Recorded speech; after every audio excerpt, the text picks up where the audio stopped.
Beishan village. He pleads for the mother to wake up as he holds onto her. Another person accuses, asking if the person wants to die for beating their son in Beishan village. A child in blue clothing demands to be let go, while being held by adults. The tall character demands an apology to his son and threatens to break the other's leg if they refuse. He urges another to quickly kneel to their grandfather. She refuses with a firm no. A young boy calls out twice for his mother. A nearby person frantically urges the boy to wake up, asking if he is all right. A girl questions why someone called her mother. A woman questions if having a crazy mother isn't reason enough to die. She tells a man that this crazy woman couldn't give birth to decent people, pointing out his son as an example. She demands that he quickly bow down and apologize to her son. He reflects on having the body of a crazy person. One character tries to flee as another shouts, demanding freedom. A character warns not to talk too much. A woman expresses her frustration, commenting that a boy is uneducated, preferring a harder approach over an easy solution. A woman declares her son dares to beat her. She vows to beat him to death today. He mentions that he has come here already. She declares that she will live instead of someone else. She questions if it's good to bully her son and asserts that if they like, they can keep bullying her. He calls out to his mother. She asks him if he is okay. She assures him, saying she's okay. He urges his mother to stand behind him quickly, offering his protection against Su Shi's impending revenge. She tells him that if he wants to be brave and protect her, she will wait for him to grow up. She instructs him to stand behind her. The girl on the ground asks what the other character wants to do. She asks, "Want to do?" He replies, "Of course," followed by the sound of brandishing. He declares, "Beat you." She questions how someone can intimidate her son with such courage. He challenges, "Do you dare?" The girl responds with surprise, exclaiming, "Ah!" She advises to get their people out of her house immediately. If not, she warns not to blame her if they get hurt. Xiao Bao is asked if he has any injuries. He questions if she is truly his mother. He acknowledges the statement with agreement. She expresses that having a lovely son is a wonderful feeling. One asks the other why they are being bullied. He recounts an experience. Someone stole his fish, pushed him into the lake, and insulted his mother. He also mentions a claim that his mother was abandoned by a man. He questions if his mother should be defensive first because the person in question is the grandson of the village head. He learned to be patient but cannot tolerate his mother being oppressed. Li Zhan's companion assures another person that Li Zhan was not wrong, but they were also not right. The companion promises that their mother is fine and that they won't allow anyone to bully the other person later. She leads the young girl and says she will take her to change clothes. He asks someone to hold on. She then calls for her mother and the village chief. He addresses his grandfather, complaining about a woman who hit them and his mother. He insists on a punishment for the wrongdoers. A man discusses the issue of children arguing with each other. He advises against beating his son and suggests reminding him gently. The woman responds with the word, "Remind." She asks the village chief if he is not only deaf but also blind. He accuses that at first, the other's grandson stole his son's stuff. A character in a dark robe accuses. Then his daughter-in-law abuses oppressive power against us. She reflects on the insignificance of their lives compared to the Zhang family, questioning how such a reminder could come from her. He questions how she could say such a thing, wondering if she's not crazy anymore. He acknowledges he must find a solution. He questions what the other is and whether they dare to speak to his grandfather in that manner. He asserts they deserve to talk like that. He mentions that it is true what a shit boy he is without education. A woman addresses him, agreeing with the statement about being humble, noting embarrassment over a fish messing up everything. He comments that the fish is difficult to catch and expresses a desire to catch it for his mother. She acknowledges, expressing her belief that he is a good child. She explains she couldn't teach him before because she was sick. She now intends to teach him the moral of being human. A woman observes a group and remarks that an entire family has arrived to bully them. She declares her intent to teach them a lesson. Xiao Bao hears her clearly. She warns that if he's touched, there will be consequences.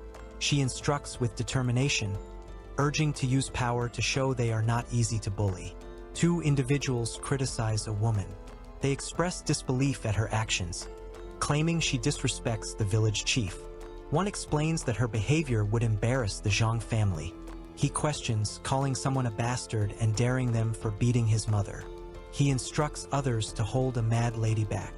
A character grabs him by the collar. The character comments that the kid still has milk on his mouth yet dares to raise his voice. He mentions he has never dealt with children before, noting the Zhang family's lack of teaching skills. She offers to help teach the naughty boy. He yells, "Hey!" She threatens, "If you take one step, I will strangle him." The elder advises Yi Lingji not to cause trouble anymore. He questions if he dares. He asks how it is. She questions if he dares to push other people into the water later. She pleads desperately, calling out for her grandfather and mother to save her. She insists that if one does wrong, they must acknowledge the error. Today, she intends to teach this moral standard. A woman shouts, accusing Yi Lingji of being crazy, and demands the release of her son. Bubbles are heard in response. She warns him that the entire place is the territory of the Zhang family. She questions if he believes she will kill his son. She challenges someone to speak up if they have the courage. A person vows to protect their son, threatening to confront Zhang Jia if he's harmed. She asks him to try it if he doesn't believe. Yi Lingji expresses willingness to overlook past mistakes, noting the others' continued presence in the village. She questions if they really want to stay in the Beishan village. Tomorrow they plan to leave. He questions if she plans to leave.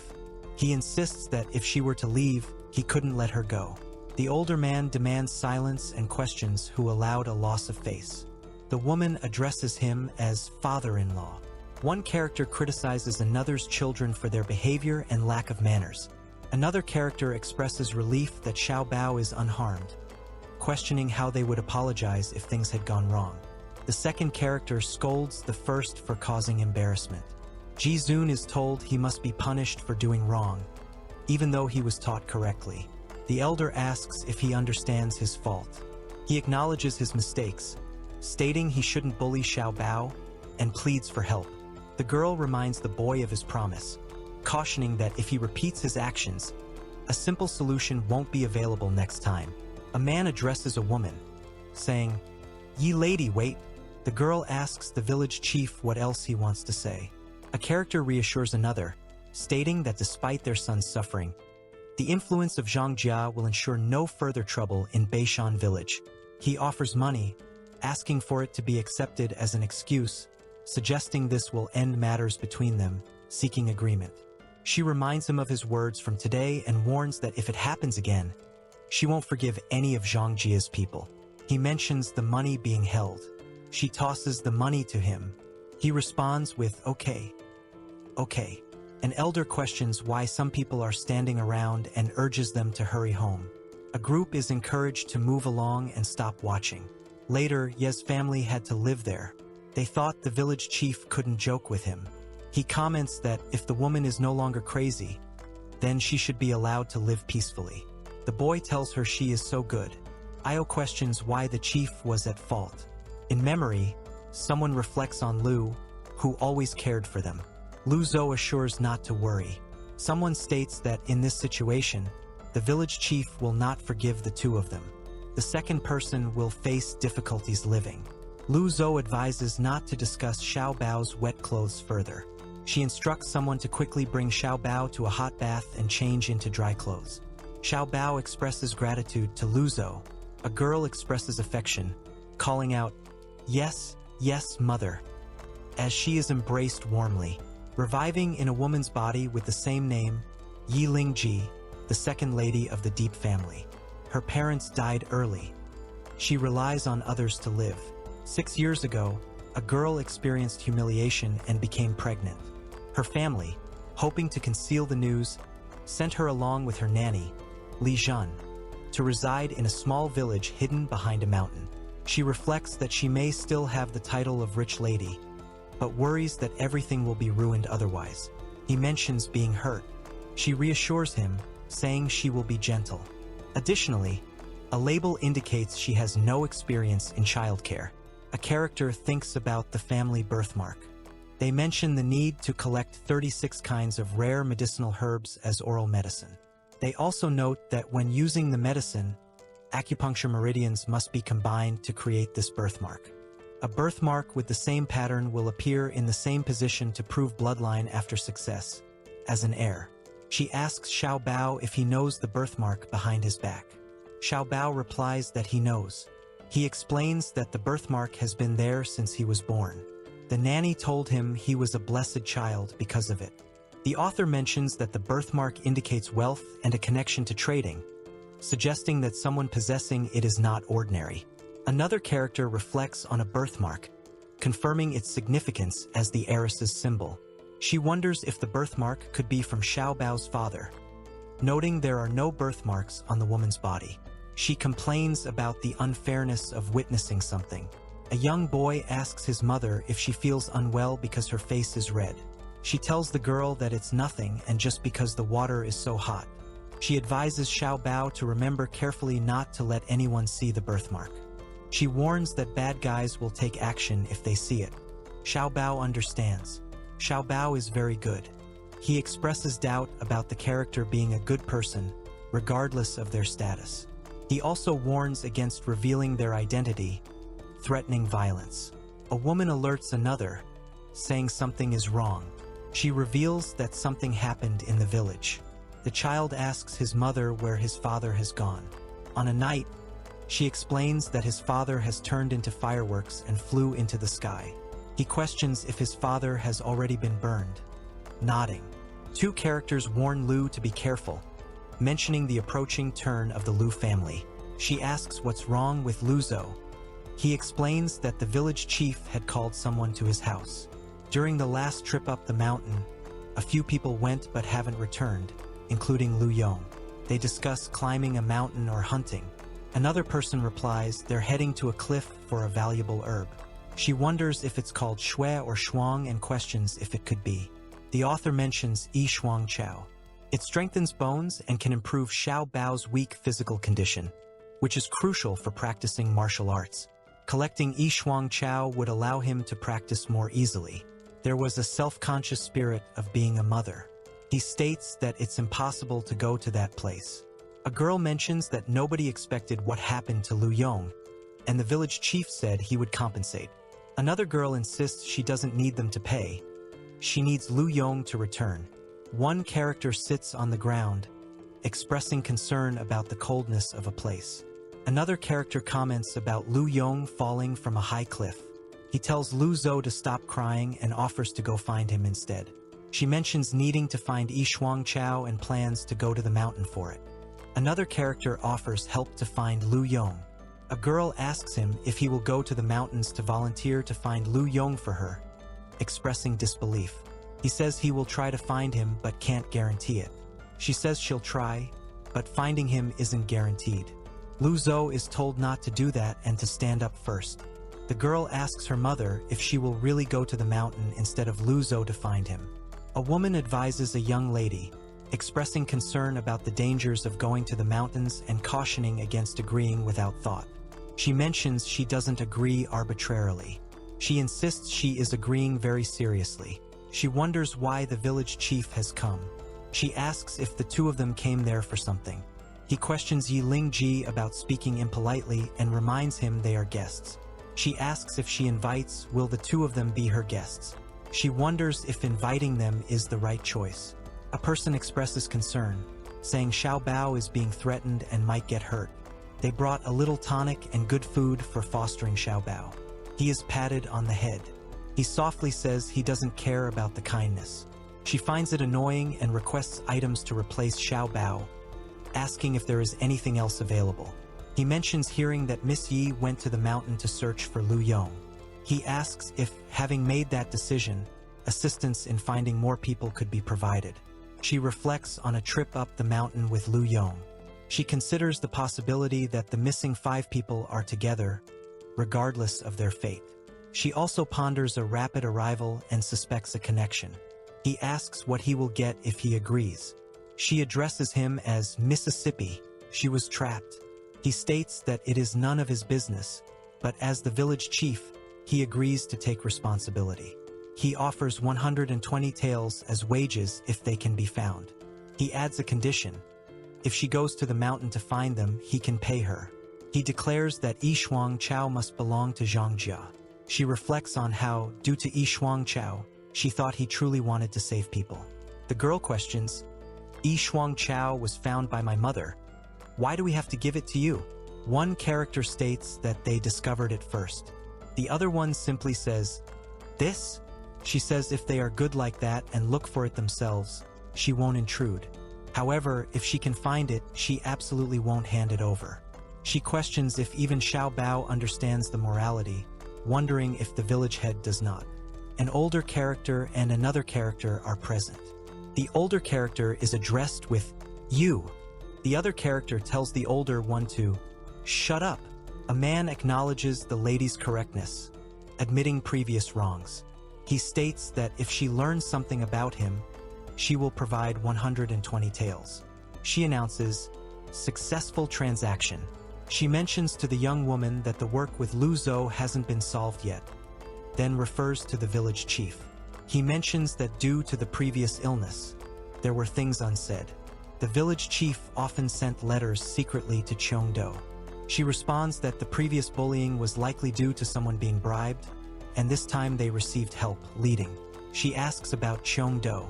The memory of this body recalls the second room in Ye's family felt like a rope tying her up. That year she had been harmed in a way certainly related to them. This time, it seemed the village chief had someone behind him in control. She is determined to uncover who intended to harm her. She vows to retaliate with double the force. She mentions going to the mountain and having her own plan. She tells him to let Xiao Bao go to bed early and mentions going to the city for a while.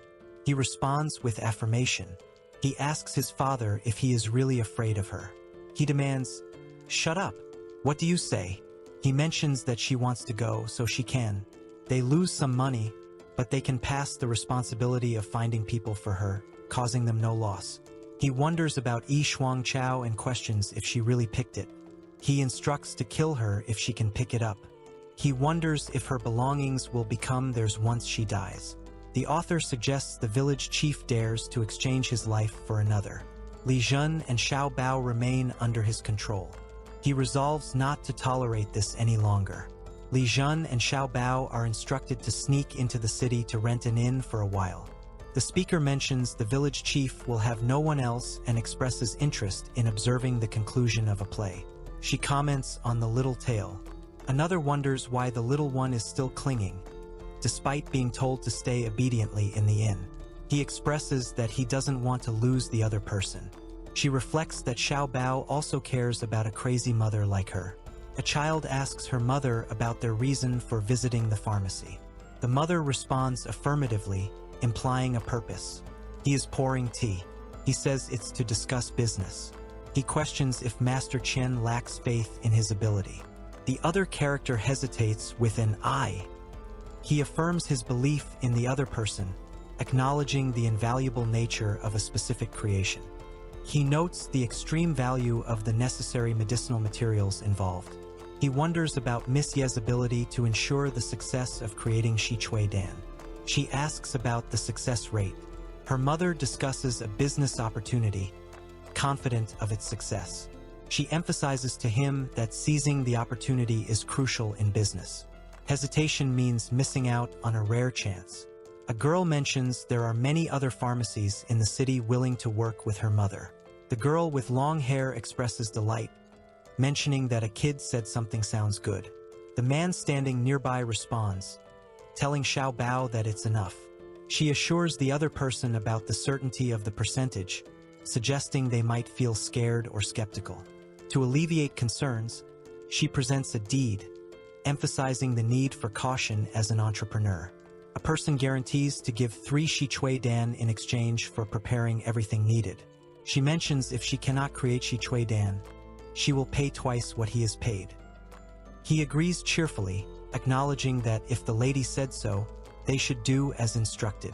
He says he will prepare the needed medicine today and asks Miss Yi when she will start work. She responds that it won't be today because she still lacks the herb to create Shi Cui Dan. He asks her what herb she is talking about. She responds, mentioning Yi Shuang Chao and Fu Shui Tai, assuring him not to worry as they will find the herbs on their own. She wants to know if people in the store are familiar with the road to the mountain. She is looking for a guide. He notices the people in his store and seems thoughtful. A person announces, Chang Shang Can. Nearby, another individual stands with a child. Chang Shang often went to the mountains to collect herbs. The one who knew the mountain the most was him. He comments that the boy is a bit weird and can't talk, and wonders about her feelings. He wonders about the black cloth over the head, questioning if it's to cover poison streaks on the forehead. She asks if he doesn't know how to talk and what disease it might be. Another character mentions someone said he was like that from birth. His hands too. It seems that this disease has spread and this poison often causes pain for him. Moreover, if it is strongly stimulated, his skin will be changed pathologically. The speaker notes that a strange poison unexpectedly appeared in a remote place, suggesting the boy's identity isn't simple. She expresses her decision, emphasizing that the ability to talk is unimportant, as long as he knows the way to the mountain. She chooses him. He questions if they have arrived at the ridge of Juing. He confirms it's exactly where they are looking. She remarks about the place's fame, noting even falcons won't fly over the cliff. The character in the red robe acknowledges that something is the same and true. Below is Duan Han Yu. Someone mentions a tomb built by the royal court of Yunlan Gua. It houses rare treasures from kings worldwide. Taking an item carelessly results in obtaining a comparably valuable object. He mentions that these things only deceive children. She questions why the ancestors of the Yunlan Gua dynasty weren't granted that ability, pondering the destruction by Tian Qiongua over 2 decades ago. Information is shared about the Yi Shuang Chao, which grows on a cliff in the middle of Duan Han Yu. A warning follows about many monsters guarding the cliff, mentioning that those who try to go there are often hunted by the monsters. She asks Xiao Bao to wait for her. She declares that she is making money to raise him. She questions why there is no monster like Chang Shang mentioned. The older figure comments that all children tend to believe in myths. A girl states that Yi Shuang Chao will only bloom at sunrise, so we will have to spend the night here. She wonders aloud if there is a snake nearby. A character mentions that it will become their dinner. She asks if the water is boiling. He suggests putting it in the soup. He reflects on the people he has seen. Among them, only Ling Ji dared to open the abdomen without panic, not even blinking. A girl questions another about her skilled movements, asking if she has done these things before. The other girl asks why she would know she's never done them. The girl observes that his hands are smooth and lack calluses, unlike those who have worked hard. Observing people should not be limited to their appearance. The girl in blue reflects on how people might think she's naive for being with a guy and a widow in a secluded place. She questions if the other girl is not afraid of what she might do. The girl in pink responds, wondering why everyone thought. With the depth of this mountain range, if anything happens, nobody knows. Even if you disappear right at this mountain, no one will suspect and blame me. He says that hurts. He warns not to touch. Another voice cautions that touching might have unpredictable consequences. He calls her a wicked woman. She asks what he wants to do. She expresses surprise, realizing she can talk, questioning if she is no longer mute. Someone questions, "What are you doing?" She asks if the place has the same situation as the body. She explains that when the recurrence is very painful, being young allows him to tolerate the pain. She mentions the poison is not easy to solve and, if not cured well, there is. He thinks about her ability to diagnose his symptoms just by feeling his pulse and wonders if she is a master healer.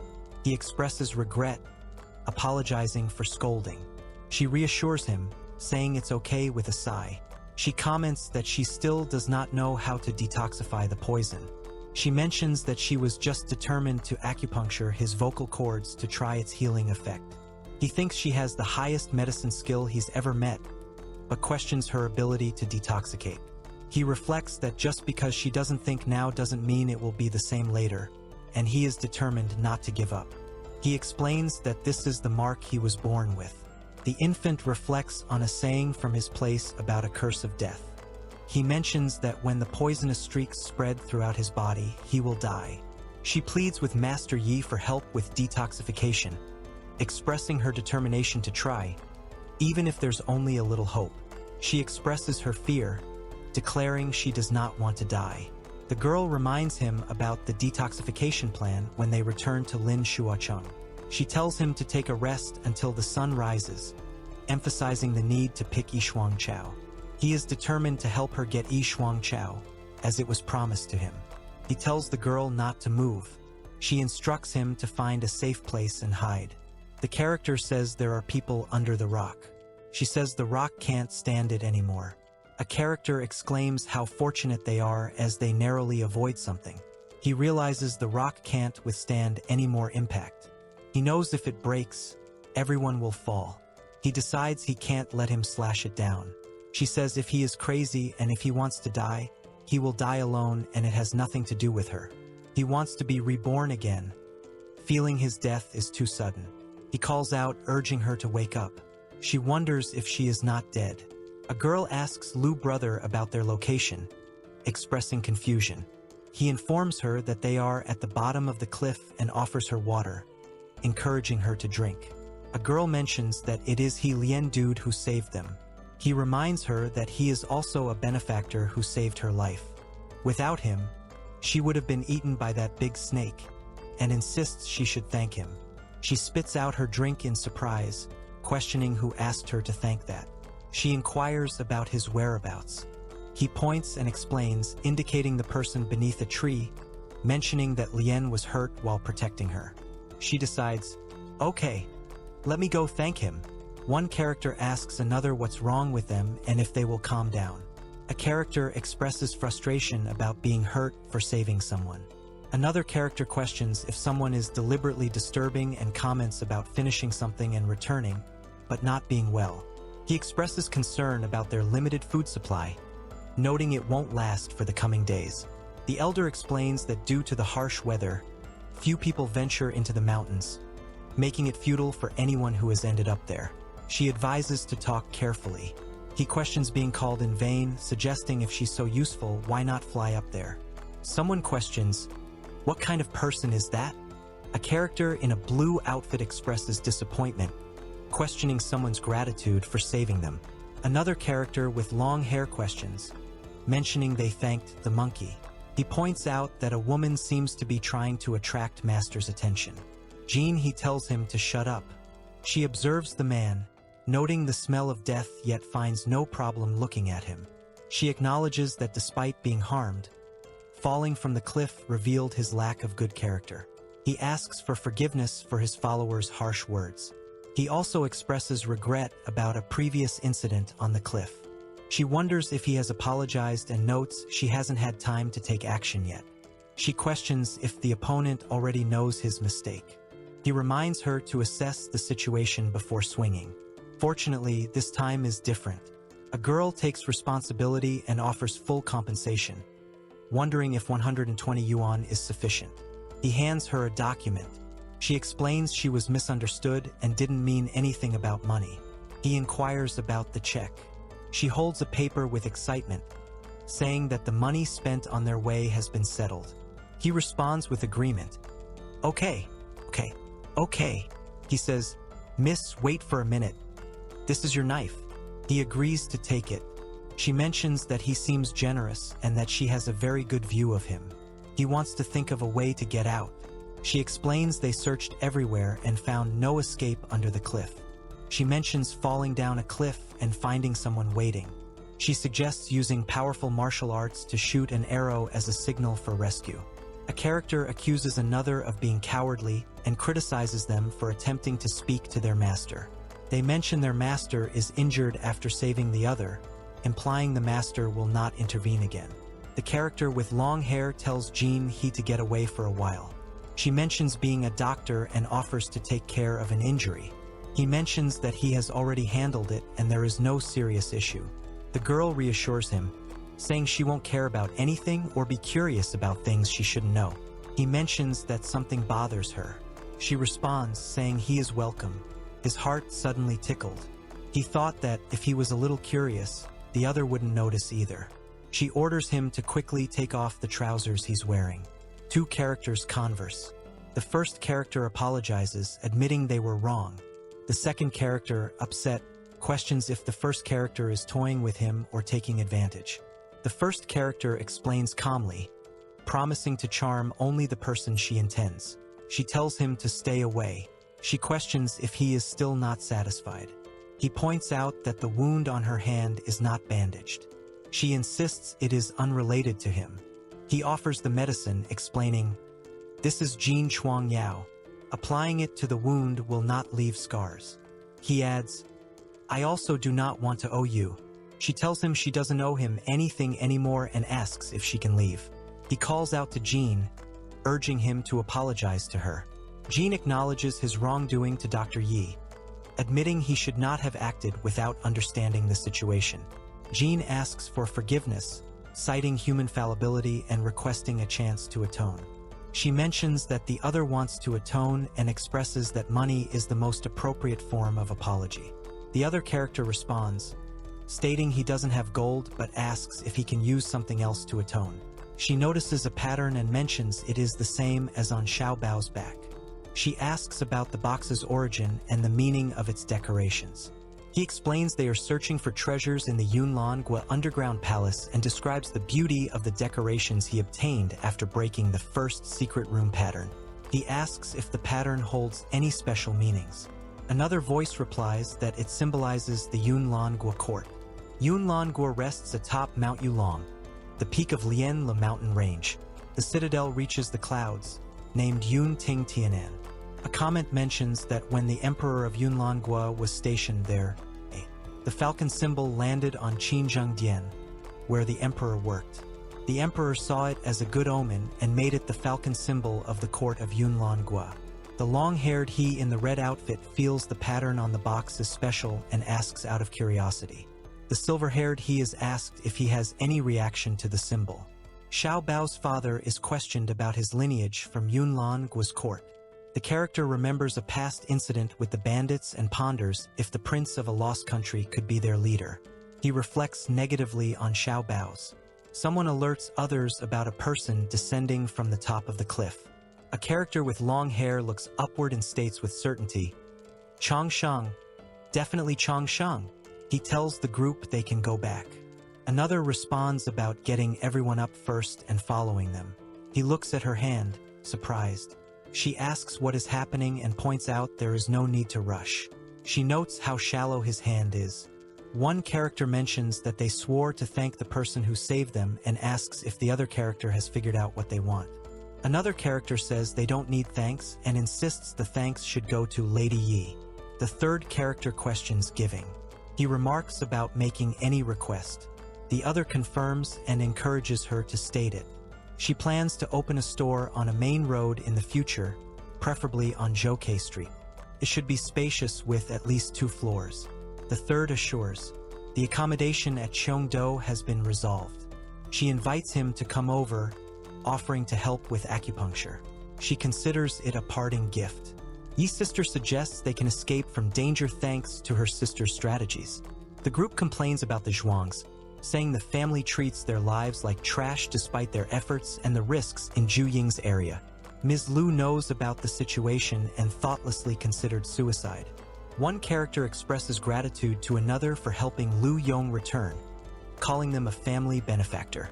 A woman expresses regret, apologizing for failing to protect the family. The girl offers assistance, questioning his hypocrisy. He raises his sword, declaring, "Nope." She stands close, facing him directly. A girl suggests removing trousers, remarking on the wealth indicated by ruining them. Another character mentions needing to conduct acupuncture to control a poisonous worm. A young girl insists she can manage on her own, declining help from an older man. Meanwhile, another girl reports to a master that she has fired the signal flare. He exclaims, "Oh my God, oh my gosh," while holding a bag. He tells the wicked woman to stop and demands her to leave his master alone. He shouts for Jin Hee to stop. He mentions that it hurts as he moves toward the girl and the man sitting beside her. She wonders what he is ashamed of. She insists she is at a disadvantage. He questions what he's ashamed of, expressing frustration over being at a disadvantage. Meanwhile, she, reflecting on her experiences, admits it's the first time she has lost face like this, despite living two lives. He mentions that Jean did not clarify the situation, leading to a misunderstanding. She advises him to watch out for his subordinates. He starts to speak, saying, "Ye lady, He interrupts, holding a knife, commanding, "You shut up for me. I just made it to the important step." A character with long hair is surprised, saying, "Ye lady, you are?" Another character with hands tied warns urgently, "Ye lady, no, please." A character states that the poisonous worm has died. He offers a cup, asking to handle it. He states that he doesn't want to take advantage, mentioning 100 gold as a disease fee. He questioned why the family was punished for protecting money. She referred to the family's tough nature and questioned the basis for their revenge after being saved. She mentions that it's also good to destroy it. If they don't, she cannot create a new one. It seems like God doesn't want her to stay there.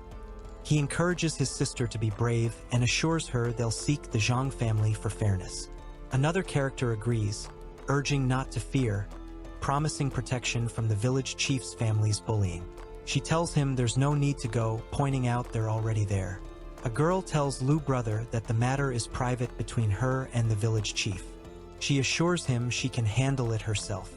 Lu brother acknowledges her. He apologizes to the lady, explaining that he punished his daughter-in-law at home on her behalf. He suggests negotiation, addressing her as "Ye lady."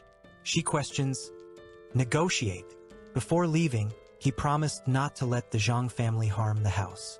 Later, she let her daughter-in-law come and burn it. She questions if this represents their will to negotiate. He insists it's not his doing, blaming Su Shi. He claims ignorance and vows to take care of his family, promising compensation for the house's damage. She asks if compensation is desired. He responds, wanting to know the amount she intends to compensate him for. He offers 120 taels and promises to find someone to fix their home. He insists that his house doesn't need repairs and asks to change it into cash, 120 in amount. She agrees, saying there is no problem. He emphasizes the total of 120 taels, adding the previous promise and their help in saving the villagers. The sum is 320 taels. She confirms the amount and asks if they can let it go.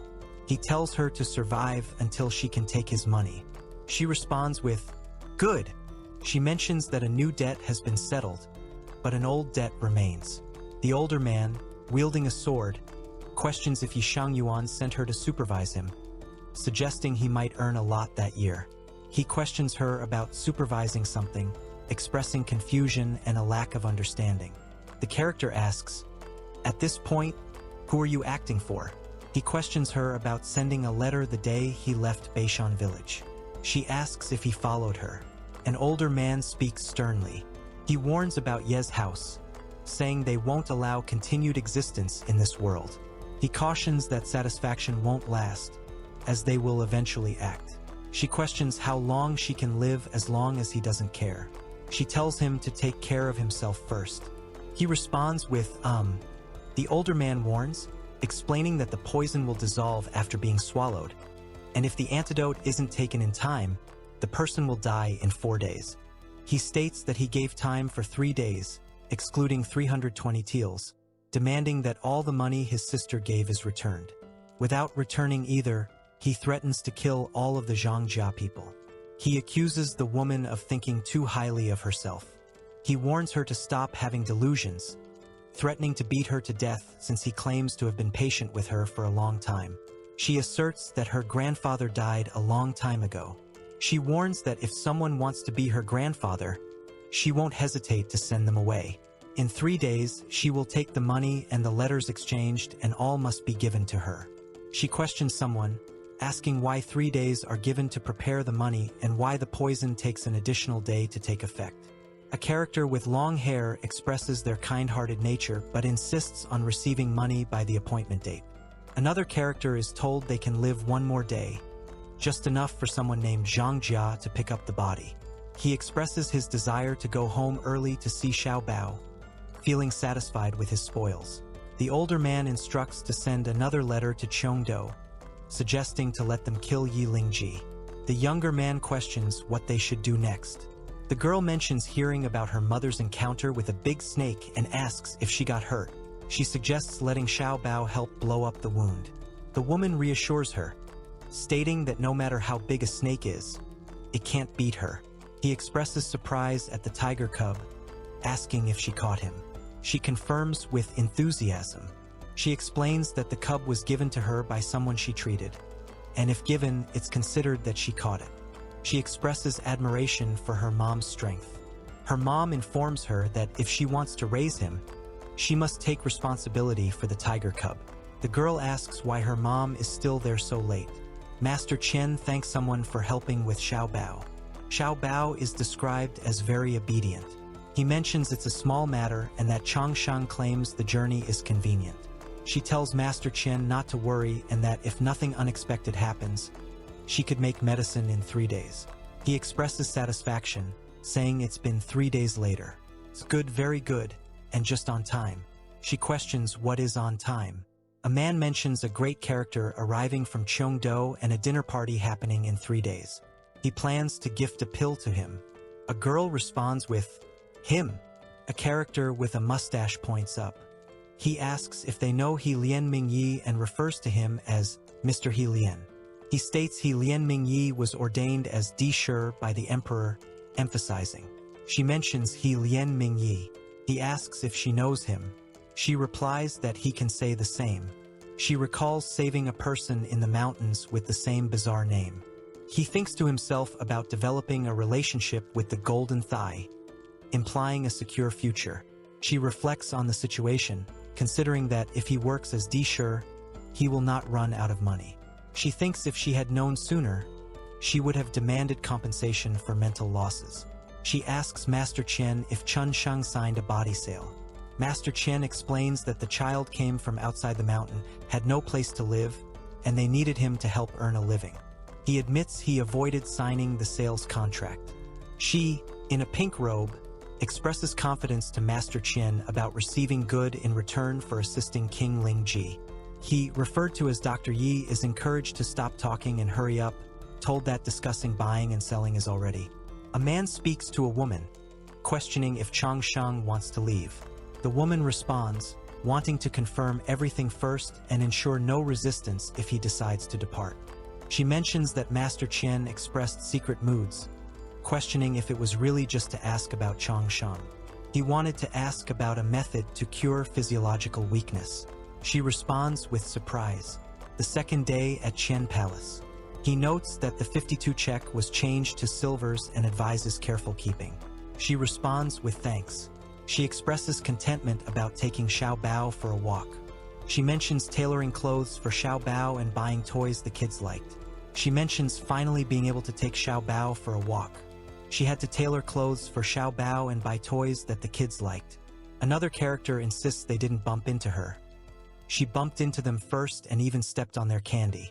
A person chastises a figure for bumping into their young master and not apologizing, expressing surprise at their defiance. Another comments on the desolate outback, noting even a cat and dog can be called a master. A woman asserts that the boy is her child and deserves the title of young master. She comments on some people living comfortably, criticizing them for not knowing what to look at. The boy exclaims, calling for his mother. She reassures him, telling him that she is present and asks him to explain what happened. She expresses a desire to see who dares to turn over among the crowded place. She questions, asking what turnover means, and asserts that she is speaking the truth. Xiao Bao informs her, after we went to buy candy, we wanted to find you. As a result, I just turned around. She bumped into me. He continues, she even snatched my candy to the ground, even stepped. One person expresses disbelief, saying, "Io, what a goddamned." Another comments that it's surprising for an adult to still be bullying children. She questions what he is saying, pointing out that all her shoes have become dirty and inquires about how he plans to compensate her. He defends himself, saying someone's hand is holding a disgusting sticky candy stick, implying it's that person's fault for causing. He questions if she insulted his family's recipe, claiming it's passed down by ancestors and everyone who tasted it found it delicious. He boasts about his family's candy, saying it smells better than her feet. She remarks that he might be a monster with a child insists they leave because others are speaking nonsense. The child expresses a desire to avoid confronting those perceived as foolish. An adult praises the child's obedience. A woman advises another to be more considerate and apologize. She notes that the servant seems arrogant and questions what the master would be like. The servant defends the master, calling others filthy rabble and insisting that her master is beyond reproach. Someone tells Wan Shui to shut up. She instructs to hurry up and compensate him if bumped into. He notes that after watching his servant cause trouble for half a day, the master is finally interfering. He tells her that the others are just low-class peasants who want to deny mistakes. She insists that she told him to pay them money. The girl in green mentions that the most expensive skewer is only 10 pieces of money and implies it's enough to buy 10 skewers. The girl in pink questions how much is left over for her almsgiving for beggarly guys. She thinks originally it wasn't a big deal. If the maid truly wanted to apologize, it would be done. He mentions that it is often said that like slaves, like the owner. She questions if he normally teaches maids this way too. She tells Wan Shui to pick up the money and apologize properly. Wan Shui replies with sorry. He insists she keeps the money for herself, considering the candy stick as he gives more. She acknowledges that the dog they raised deserves food that hasn't been stepped on. She comments on teaching an untrained dog and questions the owner's character. She tells Xiao Bao to go with her. A girl accuses another, asking about the consequences of her actions and losing face on the main road. The other character apologizes, promising not to repeat the mistake.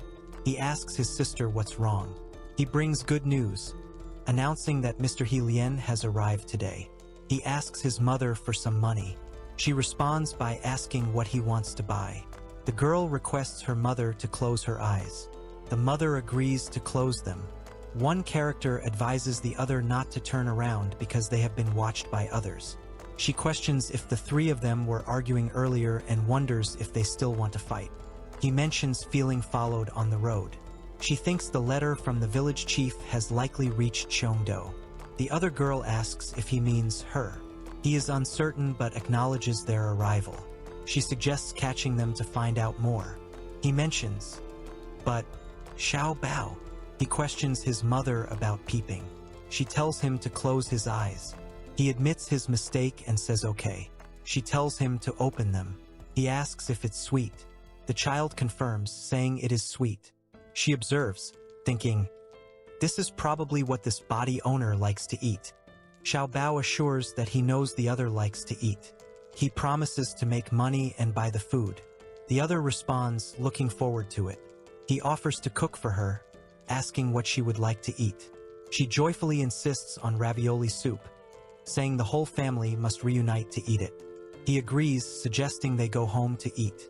She asks him, who let you go? He remains silent.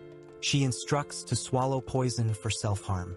Another character demands to let go of their young master quickly. A boy on the roof calls out for his mother. Below, a girl shouts, Xiao Bao. She demands that they let go of her son, promising to spare their lives. A man insists that the girl must die so someone else can live. She declares, I kill you. Xiao Bao is reassured not to be afraid. She tells him it's okay. She asks if he touches anything else except for strangling. He replies that it's good. He mentions they just entered the city and saw someone watching. She responds, saying her master helped out. Another character calls out, Jin He. She expresses gratitude and mentions having questions for the assassin. One character acknowledges good behavior, mentioning they have finished handling something and will return to play.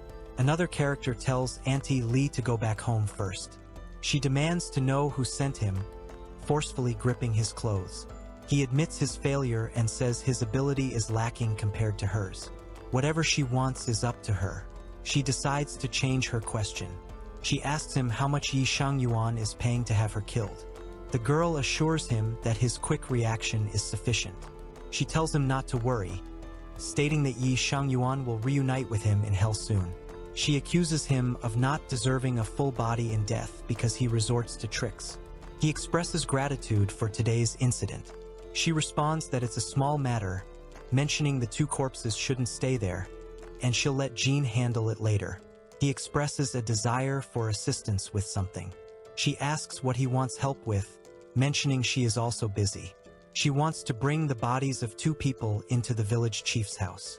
One body should be left in the garden, the other on the chief's bed. He finds the task interesting and assures others it can be assigned to him. He mentions that everything is already arranged. Tonight, when the village chief goes to sleep, he will discover a great treasure. She responds with thanks. The movements are quite fast. The way to process the body is so fast. This Mr. Deshire is not as simple as it looks. He mentions they might meet again soon. She recalls they originally came to give him a land contract and saw the assassin watching over. He informs that someone has hired an assassin to prevent a return to Cheongdo. She tells him to wait for her to go back there and see how she punishes them. The child calls out for his mother while running. The woman with long hair questions why Xiao Bao ran out, reminding him that she told him to stay in the room and wait. The child tells the mother that he has something to say to the white-haired uncle. Xiao Bao recalled hearing a storyteller say that a life-saving act required repayment with their body. The character questions the mischief in Xiao Bao's words. Xiao Bao adds that because of their mother's instructions, repayment couldn't happen for now. He holds out an item and explains that it is something his mother usually buys for him. He mentions that Xiao Bao loves and cherishes it the most, and now he offers it to another person. He asks if there are candy skewers. He expresses gratitude to Xiao Bao. Someone exclaims, addressing him as Mr. Yi. She mentions that she has been waiting for him at the gate for a long time and asks what he is doing there. A woman addresses Mr. Yi, calling him spoiled. Someone coughs and excuses themselves, addressing her as Your Highness. A character demands to know why another character is there and asks about their master's whereabouts, yelling to get out. The other character warns that if someone wants to win over the master's heart, they have to pursue it persistently. He reminds the other of a debt owed. She mentions that they quarreled in the afternoon and things aren't going well. She notices something and exclaims about a hairpin. He questions why they are there and what they are going to do to him. The child comments that the person is strange and states they are talking with others outside their house, so it has nothing to do with them.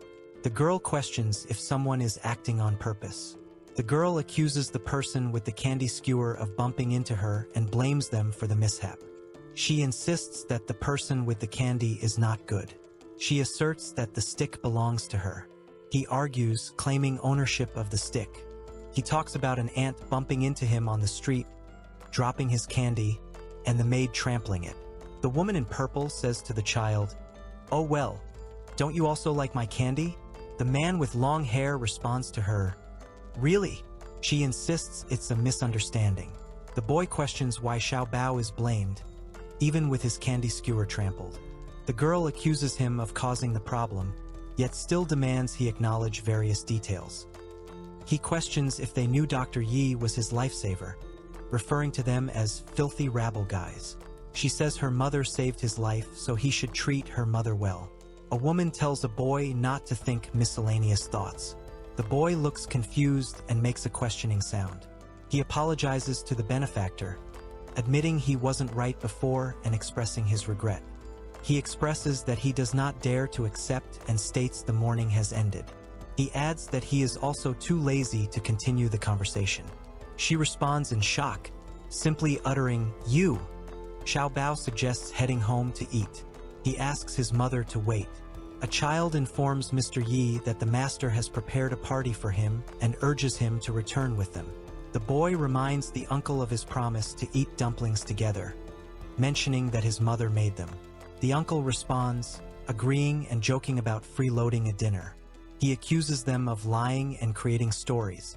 She calls him an idiot, remarking on his fearlessness in making a big deal, and tells him to make her hate one more time. The man with long hair tells them he has an appointment and can't join them. He instructs the other two to quickly take the lady back so the young master doesn't worry. He refuses help, insisting he can go alone. She declares she cannot let another lady appear in front of Mr. Yi. He tells her to just be honest with the other person instead of using him as an excuse. She appreciates his help, commenting that his actions have helped her identify a dangerous enemy, the princess of the current reign. He asks if the other person recognizes her. She notes that the princess carries a phoenix brooch on her head. Another voice responds, asserting they aren't blind, and refers to her as Dear Master. He comments that the second lady of the Zhongguo residence is really smart and keen. She questions how the other person knows her identity. He mentions the sword's unique appearance. She responds with, "What? That year, Li Lin Wan searched for skilled blacksmiths. It took a year to forge a sword for the second lady of the Yi family as a birthday present. She asked if it was a gift for her. She thinks about how, unfortunately, the sword remained, and she died with hatred. The character says it's just a young love story. One of them reminds Dr. Yi that he can't serve raw vegetables or meat if he doesn't consider them family. Another says that this way of eating is delicious, nutritious, and most suitable for the body. He asks his mother about the dish, questioning why they aren't eating dumplings. She explains it's a hot pot similar to dumplings, where the dumpling is placed in the hot pot for him. Another character comments, noting someone's uniqueness. A character with white hair expresses that they haven't witnessed the bustling scene for many years. They then ask if there is a drink available. He mentions that just eating and not drinking is boring. His drink looks like water, but he thinks that's a good thing. The boy asks if she wants to drink, expressing gratitude for her giving him gu yuan dan before. He asks about the medicinal alcohol made from Yishuang Chao. She confirms and encourages him, saying it's a good thing. Gu Yuan Dan exchanged medicinal alcohol Yishuang Chao. The woman appears arbitrary, but in her heart, she remembers those who are kind to her. He asks his mother if he will become beneficial like the white-haired uncle when he grows up. She replies that in a few days, she will teach him martial arts, expressing confidence that he will become a very beneficial person in the future. Someone questions how another person can be a talented individual if their mother's martial arts skills are lacking.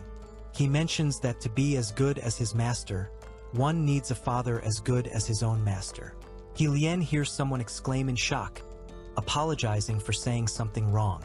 The child asks the mother, "Where's your father?" The child asks if their father is as good as the white-haired uncle. The adult assures that the father is indeed a dangerous guy, even more dangerous than the white-haired one. A girl expresses a feeling, saying it is dangerous enough to go to heaven. The older girl mentions someone is a dangerous guy and compares him to a white-haired guy, saying the first is even more dangerous. He asks if someone is going to heaven and if they can fly.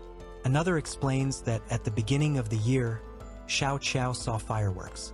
They describe how fireworks ascend with just a blink of an eye, transforming into blooming flowers in the sky. She tells him they don't need to give up hope either. Maybe someday he'll come back, right? He responds with, He mentions not keeping the guest overnight, but since guests were invited, he saw her out the door. He mentions they will meet again at Cheongdo in the future. She recalls he was a noble Dishur, while she was just a doctor without reputation. She observes the distance between them growing. He sees this as the last chance for them to get straight to each other. She asks if he really has nothing else to say to her. A young woman inquires about the poison affecting the man's body. She questions what form his body has taken due to the poison. He questions how much she knows about his body. She tells him that his body has two kinds of poison coexisting, which can be deadly. One type makes him afraid of the cold, and the other causes unbearable suffering. She mentions that his condition also makes him unable to get an erection, to make love, or to have children. He inquires if assistance is desired for treating an illness. He expresses gratitude for Dr. Ye's kindness but states it is not necessary. She questions, "Do not necessary? Wait, do not necessary, huh?" He wants to help her heal, but she says it isn't necessary. She questions if he's not afraid of death. It's late at night. Dr. Yi has told someone not to bother seeing him off and to go home. He hands the object to the girl, insisting she put it on. She expresses admiration and asks her to accept it. He instructs her to keep it carefully and to find him when she feels like she's about to die. She questions why she should find him. He accuses the other of picking up a corpse. He observes her running away, clutching her hair. He notes that until now, others have always sought his help for treating poisoning. He expresses surprise, as this is the first time he's met someone like her. Meanwhile, she runs off thinking. He questions the master, asking how she can speak that way and wonders if it's a curse related to picking up the body. One character advises that he should endure her behavior. The other character responds with uncertainty, acknowledging the possibility. He reflects on how many people have wished for his death, but considers her as someone who sincerely wants him to keep living. He acknowledges that regardless of her intentions, he should be grateful for her kind thoughts. The character with long hair mentions that they must return to Zhang's-do the next morning and advises to rest soon. The other character responds with agreement, saying, "Yes." The character wonders when the master will start to notice himself a little, acknowledging his significance beyond the presence of over 10,000 people. Someone informs Cheong-do that something has happened. He conveyed that His Majesty ordered an immediate return to Cheong-do. Dr. Yi expresses gratitude. Master Chen hands her 3 Shi-Cui-Dan pills, fulfilling a promise. He mentions to Master Chen the need to prepare for a trip to Cheong-do to question Changsheng. Master Chen encourages him to ask. She wants to accept him as her last disciple. She offers to teach him medicine and asks if he will follow her as a teacher. One character asks if it's true. Another character scolds, questioning why he's standing blankly and not getting on his knees to worship his master. She expresses her initial interest in him because of his conscientious nature and honesty. Furthermore, she acknowledges his courage in facing danger and questions why she wouldn't make him a disciple after he passed her test. The girl tells the boy there's no need to kneel like that and suggests a little symbolic action instead. She comments on the disciple boy, saying he's really too honest. An older person praises Changsheng for studying hard and mentions his time with Dr. Yi. Another person assures that the wages will increase in the future as they hand over the payment. A man comments on Master Chen's kind heart. He assures a woman that Master Chen's son will be obedient, peaceful, and filial in the future. A girl observes them with curiosity. She inquires if it could be cured. He confirms, offering the full treatment methods. She talks about a drink for the man's wife, suggesting a position during an intimate moment. He responds with enthusiasm and eagerness. The older man remarks that Lady Yi understands too much. Lady Yi asks to be excused. She informs the lady that everything requested is prepared. The carriage is ready and waiting at the door. One character tells the other to get on the carriage first and mentions sending a letter to Grandpa. The other confirms that the young master and Changsheng will come as well. The first character responds affirmatively. Master Chen thanks Lady Yi for taking care of him. She expresses that if she has a chance to cooperate to make money in the future, she will think of him first. Master Chen wishes her a safe journey. He thinks that the 3 days are over and the village chief probably has enough money already. The Yi family's idiot is back. She wants to find the village chief for revenge. The boy questions the presence of many people in the village head's house. Another character expresses a desire to destroy them easily due to their number. He instructs Changsheng to hug Xiaobao and hide inside, urging them to hold tight. She asks if enough money has been prepared. A person accuses someone of daring to ask for money after harming their father. He declares that today he will repay blood with blood. Someone commands to catch her. She points out that many Zhang family members are gathered because he cannot pay the debt. She questions if they want to take his life to pay on his behalf. He declares that if it is so, he will provide satisfaction. She questions if someone wants to run. She demands someone to hurry and call the village head for her. A voice urgently commands, "Stop, stop it." He states that everything wanted is in the document he is holding. A girl comments on not seeing someone for a few days and them already being in a wheelchair. He expresses that there's no need for Yi lady to be mindful. He says there's no need for her to be mindful. He asks the village chief if something was forgotten. He asks her where the letters exchanged with Yi Shangyuan are. He mentions burning all the letters over the years. Every time he finished watching, he burned them. Another remarks on burning all and says he didn't originally expect cooperation. A man remarks on Yi lady's kindness. He mentions that he may no longer need the letters, but plans to use them for something else. She remarks that his room is also nice. She tells him to just destroy it. He warns Yi Ling-ji not to overdo it, threatening that his father became like that because of her. He demands to know what else she intends to do. She questions how she can harm him. A boy accuses another, blaming him for carrying a decapitated body that led to his father being threatened. He mentions that it turns out to be because of something, but questions what reason they have to trust his actions. The character wonders aloud how another knew the two bodies were connected to them. One character demands another to be quiet, telling them to shut their mouth. He reveals that he arranged for 2 assassins to be sent by Yi Shangyuan. He believes that if Yi Ling-ji discovered them, she wouldn't be lenient. The woman says, "The village head, you really do not come from any tricks. Dealing with a woman like me, you also do not hesitate to ask for help from far away." A character apologizes, acknowledging past wrongs over the years, while bowing. He claims he did not cause much harm. An old man pleads, asking for generosity and to be spared. She questions him about sending a letter to her sister to hire an assassin and asks if he ever considered sparing her life. For 5 years, the attention of the village chief has been received. Today, there's a need to return to Cheongdo. A big gift will be given. She tells unrelated people to leave quickly, saying she will consider they never arrive today. She warns them about the dangers of staying in the same house as the village chief, advising not to blame her for not mentioning it earlier. She exclaims, "Consequences you guys bear." He asks what she wants to do. He exclaims, calling out, "Dynamite!" Alarmed, another shouts, "Dynamite! It's dynamite!" Yi Ling-ji wants everyone here blasted to death. Urgently, someone urges, "Let's run." One character warns others, expressing that they choose trouble for themselves and advises them not to get involved. He demands to know what the other person wants in the end. He mentions that next it's his family. Another questions if he really wants to kill them all. He accuses others of bullying their mother and son for many years. If he does nothing, the implication is left unspoken. She questions how she can dispel her resentment. She says she will count to 10 and prepare to escape. A man asks if she wants revenge for the destruction of her house. One character says, 10.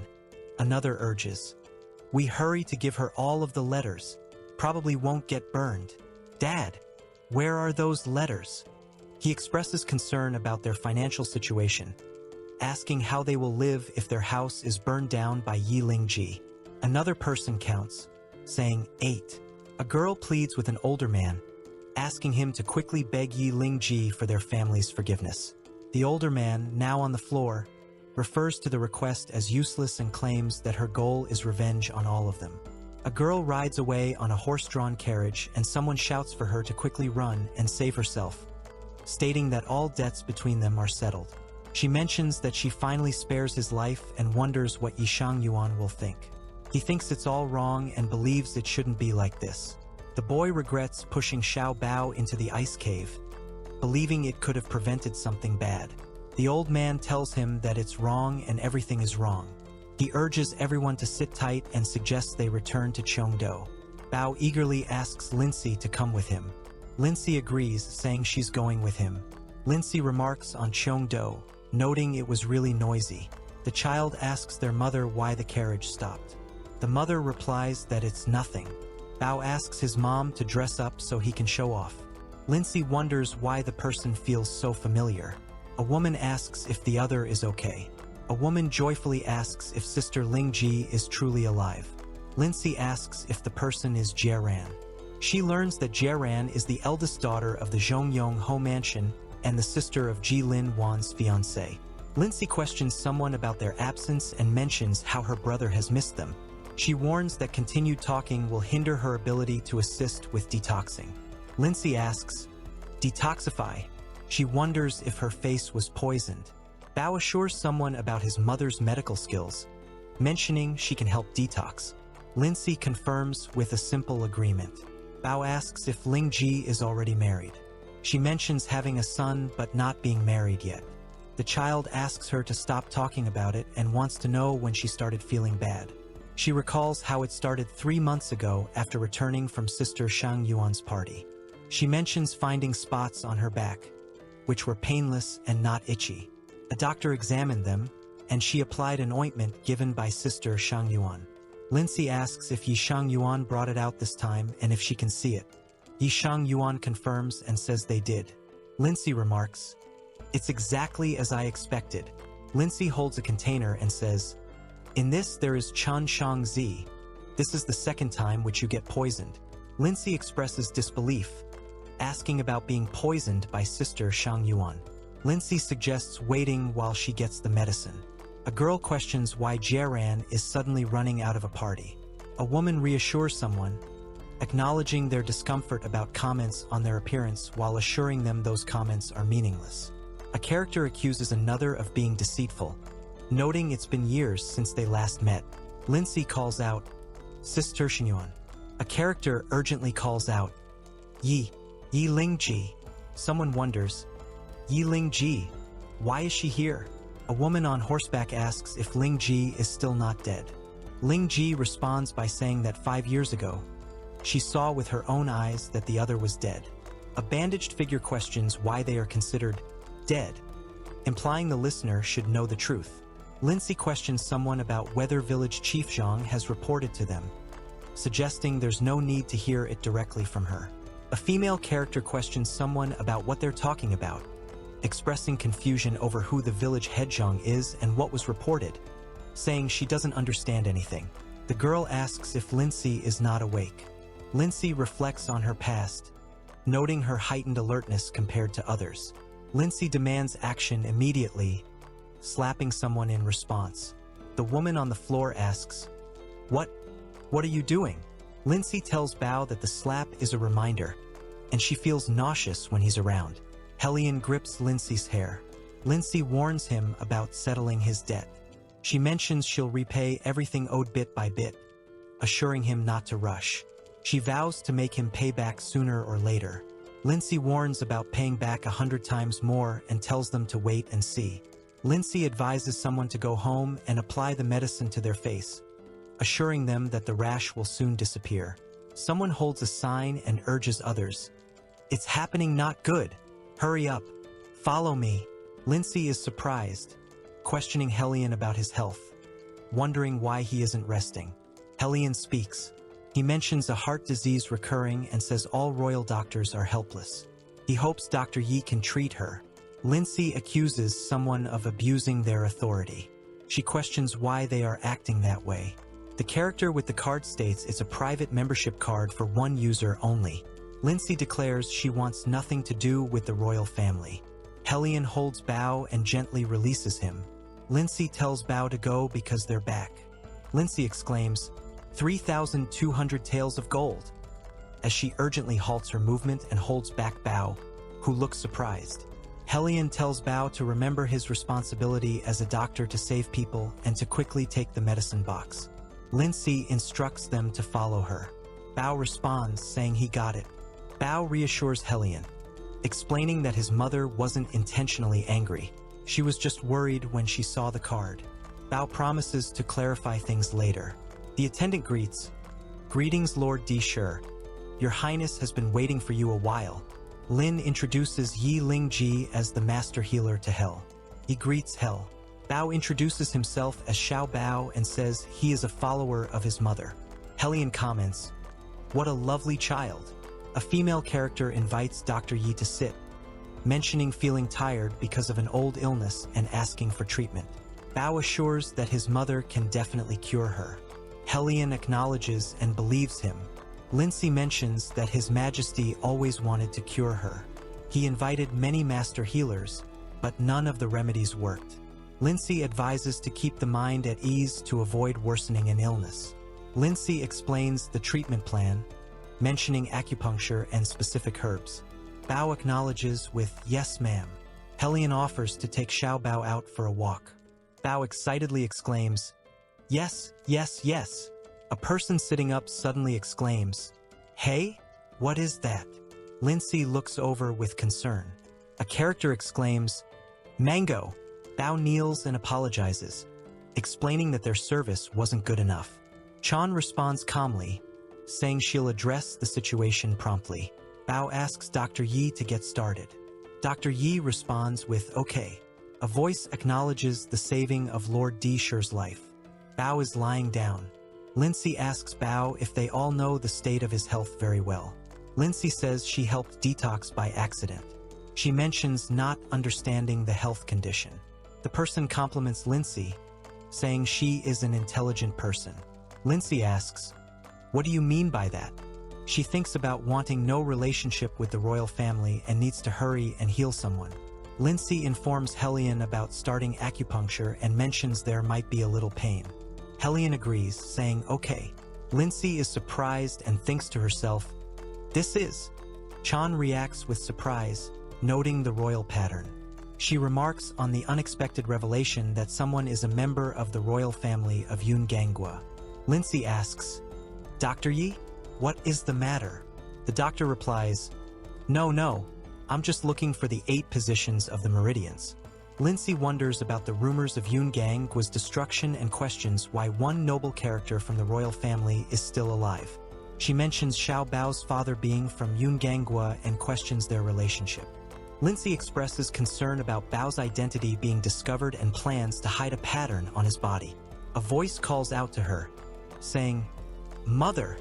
Bao approaches Lindsay and says he has something little. Lindsay asks what's wrong. Bao feels uncomfortable. Chan calls out, "Master, you are back."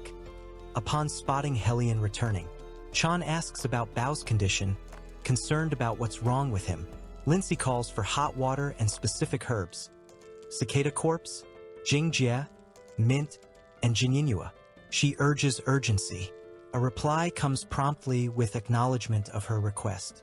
Bao questions, "Why so serious?" Chan announces the arrival of the herbs. Lindsay holds Bao, who is sitting in front of her. Bao is offered a drink and is told to drink it. Chan is surprised as Bao coughs. Lindsay holds Bao and calls his name urgently. The person exclaims, "Master, look!" Another voice urgently says, "Xiao Bao is vomiting blood." Lindsay expresses concern about an unusual symptom, questioning its cause. Lindsay wonders about a birthmark that has changed shape. She questions if Bao's illness and status are connected. Bao clings tightly and pleads, "Mother, Xiao Bao will be good, you should not go." Lindsay asks Bao what he ate today. Bao looks upset as Lindsay holds him. Bao mentions eating a special fruit given by a fairy and wonders about a pearl. The character with purple hair, surprised, asks, "Is that real pear?" Lindsay replies, also surprised, "You know this fruit?" Chan reads from a book explaining about the fruit Yun Gangua. It can treat allergies and requires royal family blood for medicine. She mentions a mix with Ban Panlon can heal and another secret remedy exists, but it's long lost. Lindsay mentions that Yun Gangua has been annihilated for a long time and the cure has long been lost. Lindsay exclaims, "That's right, Your Highness." Lindsay holds a child, expressing a need to figure out how to enter the palace. Chan simply responds, "Okay." A figure questions boldly, "Who are you? Who would dare enter the palace at midnight?" Lindsay holds Bao, asserting her identity as the doctor from before. She insists on meeting someone urgently due to important work related to a disease examination. A guard shouts, "You are just a lowly people. How can you examine for her? Get out of here." Lindsay is determined to save Xiao Bao. She insists on relying on her own ability, stating that even the palace door cannot stop her. The determination to storm the palace for Xiao Bao is clear. Lindsay warns someone fiercely, threatening consequences if the royal palace is disrupted. The man expresses surprise, saying to someone, "Jeer, why are you here?" He explains that he intended to go to the city gate to pick them up but was delayed by work. Lindsay recalls that the grandfather of the body owner is Zhong Guogong Yi Zhonggang. The elder questions the guards if they are purposely causing trouble for his granddaughter. The guards quickly deny it. Lindsay stands nearby, observing the situation. Lindsay explains that she wasn't bullied because she wanted to enter the palace quickly. The older man expresses concern about his great-grandson, wondering if he is sick. Lindsay asks her grandfather if she can be taken into the palace, noting it's the only way to cure Xiao Bao's illness. A man is speaking, mentioning that Her Highness just left to take care of her. He advises that coming in is useless now. A concerned character wonders if she has left the palace already. They mention that due to Xiao Bao's condition, it can't be left for long. Lindsay holds Bao gently as she ponders. But she has been gone for a long time. Now if I chase it, I won't make it in time. What should I do? Lindsay reminisces, filled with emotion, about her past life as a doctor. She expresses sadness over her current inability to save her son, contrasting it with her previous role of saving countless lives. Bao coughs and calls out for his mother. Lindsay comforts him, telling Bao not to cry and that he won't feel uncomfortable anymore.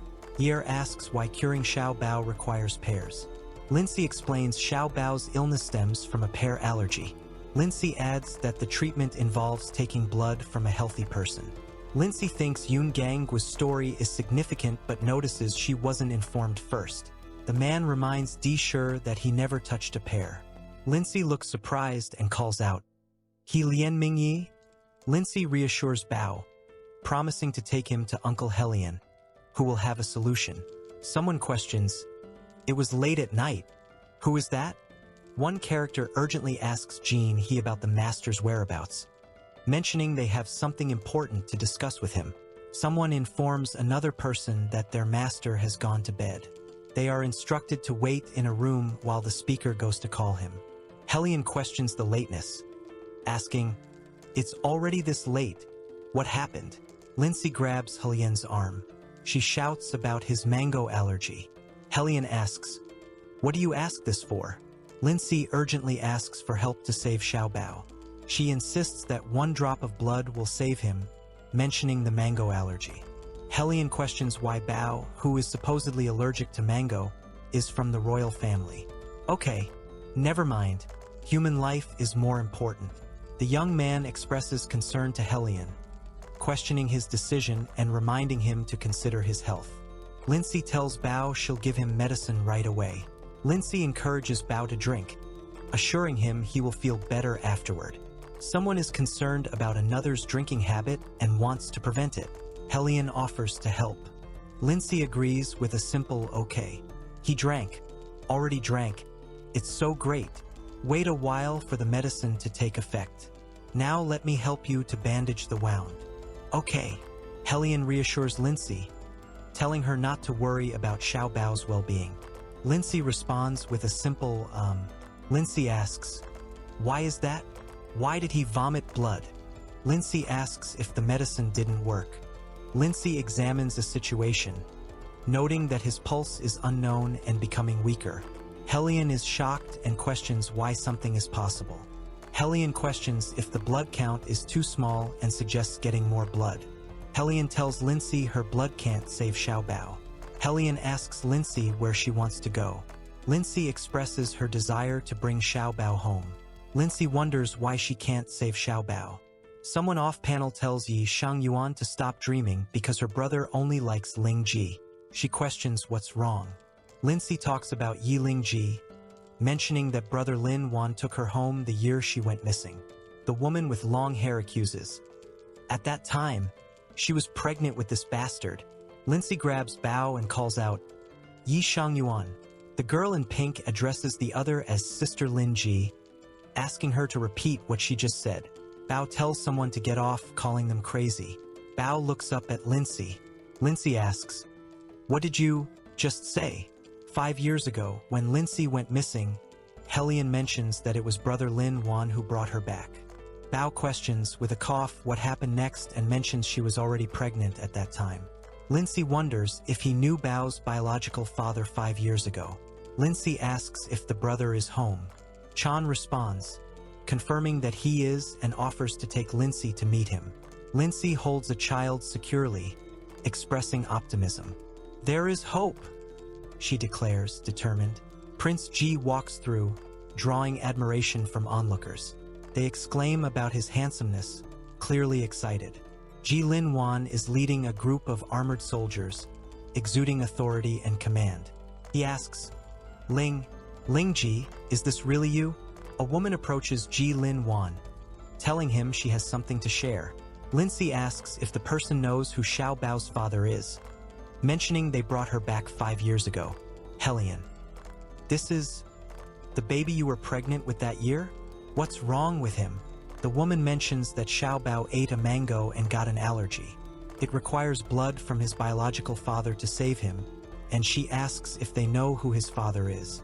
Chan asks if it's a mango again and mentions her biological father.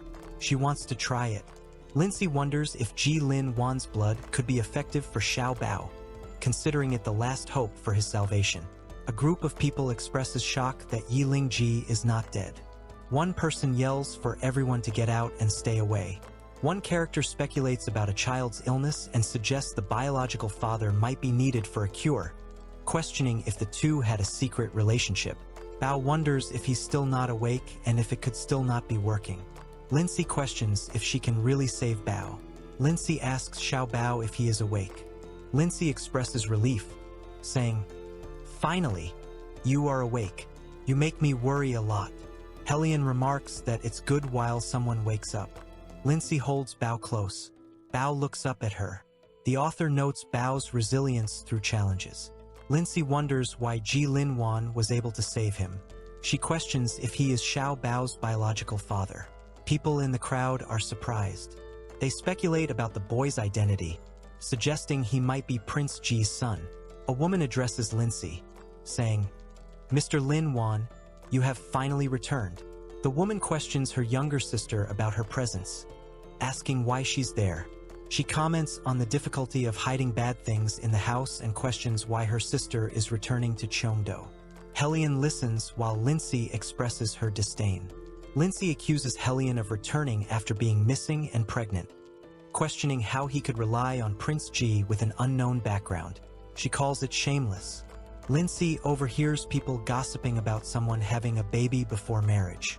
They comment on Yiling Ji not being shy anymore. The character insists firmly, This child is my own child. The male character expresses regret for past actions to Lindsay, mentioning a difficult life for her and their children. He promises to use an 8-person palanquin to bring her home now that they're reunited. Lindsay expresses surprise, asking if Prince Ji is truly Xiao Bao's father. Bao expresses concern about Helian saving him in front of everyone. Lindsay mentions to Prince Ji that their marriage ended 5 years ago and says he doesn't need to protect her. Bao explains that his family voluntarily disarmed the marriage between two families. He admits he doesn't know why. A character promises to provide a reasonable explanation and urges belief. Another character, determined, vows to marry no one else. A lady tells her subordinate to shut up after being informed that Prince Ji proposed to marry someone. A character expresses anger and determination, stating they won't let another be fully satisfied easily. A man tells Lindsay that the marriage must be agreed upon by the family elder or she should go home with him first. Lindsay angrily tells someone, "You don't touch me," while pulling her arm away. The woman in green shouts, "Lady!" as she rushes toward the man carrying an unconscious female. Chan questions someone, asking how they could push her master despite her kindness. A character accuses another of slandering her, claiming that despite standing close, they couldn't see Ling Ji push her. They question how the other could see it. Someone tells Lindsay to quickly take her master home. The character in armor asks, "Lord my master has fainted out. Don't you care?" The character expresses that acting isn't real but finds it interesting. Lindsay talks to Bao. Bao mentions someone fainted. Lindsay confirms and offers help, stating she's a doctor and can cure his lady. Someone warns not to touch the lady. Hands draw back quickly.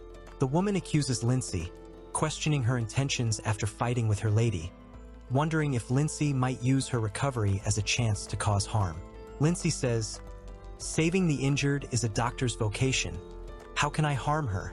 She adds, "Come on, hurry and let me see if she really fainted." Lindsay runs towards a distressed woman, shouting for her attention. Another woman observes the scene with surprise. She feels frustrated and plans revenge on Yi Ling-ji, worrying about Mr. Lin's reaction. She resolves to be patient for her vengeance. Lindsay wonders if she didn't react, thinking the slap might have been too light. Lindsay stands before two people. She expresses concern that if a situation is not addressed promptly, someone's life may be at risk. Lindsay addresses the person suffering from a condition, explaining the symptoms as sudden coma syndrome and imbalance in the body's meridians. She inquires if the patient's eyes have turned white. She states that she is the only one who can cure the disease. She suggests inviting other doctors to try if there's disbelief. She mentions that if the woman hasn't regained consciousness after 12 o'clock, they should prepare for her funeral. Hellion expresses disappointment, reflecting on Ling Ji's past gentleness and elegance. Hellion comments on someone's hardship, mentioning Ling Ji. Hellion embraces Lindsay, promising to protect her and prevent any future suffering. Lindsay responds with confusion, asking what he is talking about. A male character expresses admiration for Dr. Ye's decisive actions, comparing a woman's personality to Dr. Ye's. He doubts the woman will find a partner in her life. A character looks at Hellion, thinking about someone named Li Lin Wan. They observe that, despite expectations, they seemed well matched. Hellion stands silently. Lindsay asks Hellion where he is going. Hellion replies, addressing Dr. Yi. A small child excitedly calls out to Hellion, "White-haired uncle!" A character acknowledges Hellion Ming Yi and apologizes for disturbing him. Hellion assures Bao that it's unintended and not his fault. Bao expresses worry to Hellion about his mother's situation. Hellion listens silently. The person calls out to Bao, urging him to hurry because the great master's condition is not good, and he cannot bear to be tired. Hellion reassures that he's familiar with the boy. Chan responds briefly in agreement. Lindsay explains there's only one way to confirm Bao's biological father. The character with long hair requests that the others follow them to the pharmacy to share some information. Hellion yells, "Ling Ji, watch out!" Lindsay exclaims with joy that it has succeeded in one person. Lindsay says, "I'm okay. It's just you. So hurry up and change your clothes." Chan reassures someone, saying it's okay to go home and change later. Bao comments on a smell. Chan coughs and responds, "Oh well." Lindsay offers her help urgently. Hellion drinks tea and thinks about Zhao's mango allergy, wondering why Ling Ji planned the party that way. Ling Ji tells Hellion it's not okay because they aren't married. Hellion responds that small details aren't worth elaborating on. A person urgently reports that the Majesty ordered an immediate departure to Xinggong to report the situation. Bao holds onto Hellion's robe. Hellion declares, "I will go immediately."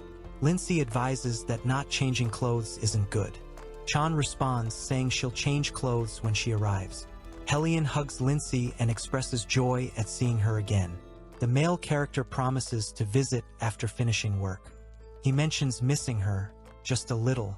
Lindsay thinks about identifying with Lord D. Sher, determined to seize her future opportunities. Lindsay asks Hellion if Lord D. Sher wants to drink bean water. Hellion responds with a curious, Hellion questions if Lindsay also wants the doctor to change his clothes. Lindsay questions Hellion about his interest in her body, mentioning their encounter at the cliff during detoxification. Bao exclaims, "No, I don't." The girl explains that Ji was forced to go away. Lindsay tells Hellion to stay away. Someone asks Hellion, "Honestly tell me, what do you want to confirm?" Lindsay wants to confirm some things. She mentions that according to Yi Shang Yuan, Ji Lin Wan found her, but didn't recognize Bao. She doubts Yi Shang Yuan's words and Ji Lin Wan's expression, and wonders why a bad person would leave his family. Lindsay declares she won't forgive anyone who acts without accepting the consequences. Lindsay contemplates not harming the innocent while seeking confirmation. Hellion questions if he is doubted. Lindsay brings up his mango allergy, noting its suspicious nature. Hellion mentions his physical condition, stating he doesn't have children, nor can he have children.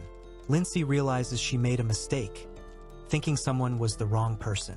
Lindsay expresses trust, saying, "I don't doubt you anymore. I'm sorry." Hellion asks if help is needed. The author observes that his subordinates possess endless tricks to aid the investigation, emphasizing that it couldn't be any better. Lindsay asks for help with a story from 5 years ago. Hellion agrees to help and asks what he will get in return. Lindsay confronts Hellion, questioning why he, as a D-sure, would want money from someone like her, a poor commoner. Hellion asks for a favor.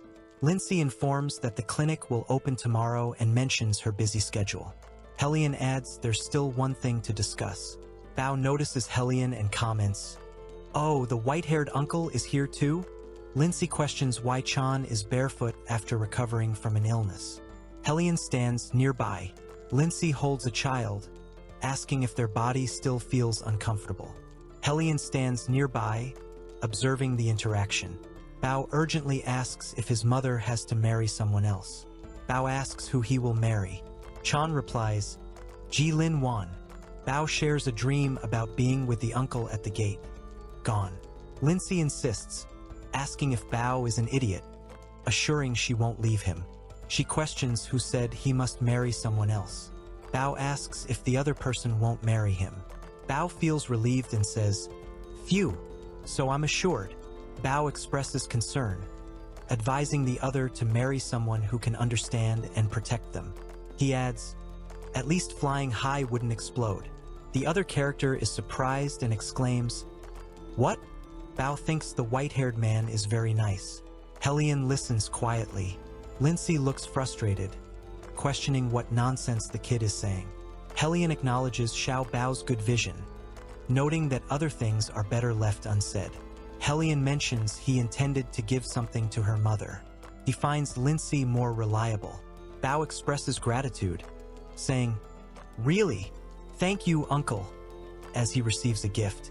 Hellion explains that the doorman just needs to see the tag for respect, and future work in Cheongdo will be favorable. Lindsay responds with surprise and gratitude. Hellion has something to do and wants to leave first. Lindsay invites him to attend the clinic opening if he's free. Bao cheerfully observes that someone has been nice to Lindsay. A young man rushes to inform his master. He says there's a person outside, and closes the door because the person appears to be untrustworthy. Lindsay calls out for Yi Lingji, telling him to stop hiding. She wonders who would dare make a mess in front of her house. Lindsay opens the door and confronts someone, questioning their courage. A servant accuses someone of being wicked, questioning if they feel guilty and if they believe the lady is dead. A man accuses Lindsay of not recognizing him from the gate. Lindsay responds that she met many people and questions who he is, calling him Lord Dishur, Prince Ji. The maid introduces herself excitedly as Shur Shayu, the maid next to Yi Lady, the elder lady of the Zhong Guogong mansion, and compliments the other person's name. A young woman in green demands, "What are you laughing at? Today at the city gate, it was me watching you examine my lady." She insists that her lady is in a coma and emphasizes that other doctors gave up. She urges them to go try to cure her lady. Lindsay questions someone, asking if she's only called upon when needed and dismissed otherwise. A group stands on a ledge. Lindsay is instructing someone, insisting they save her young lady. A voice dismisses her, saying her lady's situation has nothing to do with them. A woman at the door instructs others that if they want to save her, they should bring the person to her clinic the next morning. Lindsay warns, "I won't save her when you're late." Someone expresses frustration, questioning why a certain person dared not come. A person kneels, upset about someone not coming. They complain about another person's demands, questioning their audacity. The standing figure shows frustration at the language used. A man advises not to be too harsh, reminding that Ling Ji is their niece. He mentions she has committed to curing it and waits for the clinic opening. A woman angrily declares she won't beg, even if their daughter dies. A determined woman exclaims that the clinic is opening tomorrow and vows to prevent it from happening. A conversation unfolds on the second floor at the clinic. The speaker mentions never telling about the school history after being asked for teaching.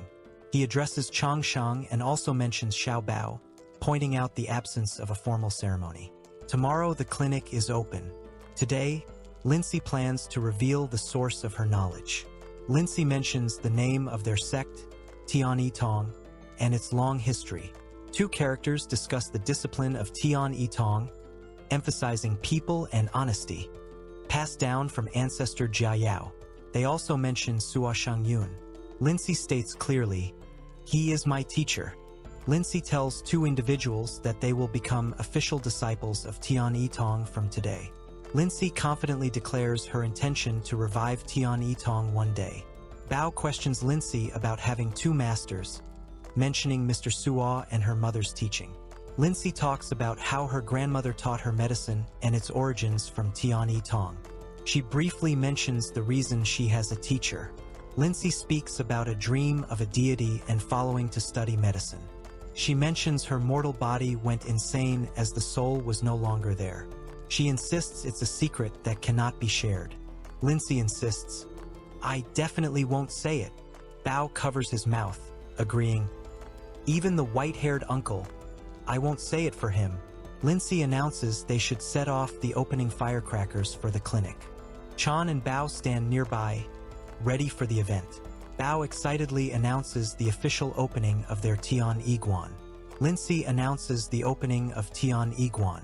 She mentions the first 100 guests will receive a free bottle of drinking water. Chan informs Bao that the first 20 people will receive free medical checkups daily, regardless of the illness, at no cost. One character comments, "Wow, it's also very formal. It doesn't look like it's going to lose money." Lindsay asks, "What if she really has the bravery?" A crowd moves quickly. Someone encourages them, saying, "Anyway, for free. Don't be afraid to use it." A man presents a gift to Lindsay, saying, "Ye lady, congratulations on the opening. This is the gift that Prince Ji sent me to bring you." Lindsay responds with surprise, asking, "Ji Lin Wan gave me a gift? Where is he?" She asks. A person replies, "Prince Ji was sent by the emperor to investigate an important case. He's going in a hurry, afraid that it will take about 10 days or a half a month for him to return." She responds, "Oh well, it was really hard for you."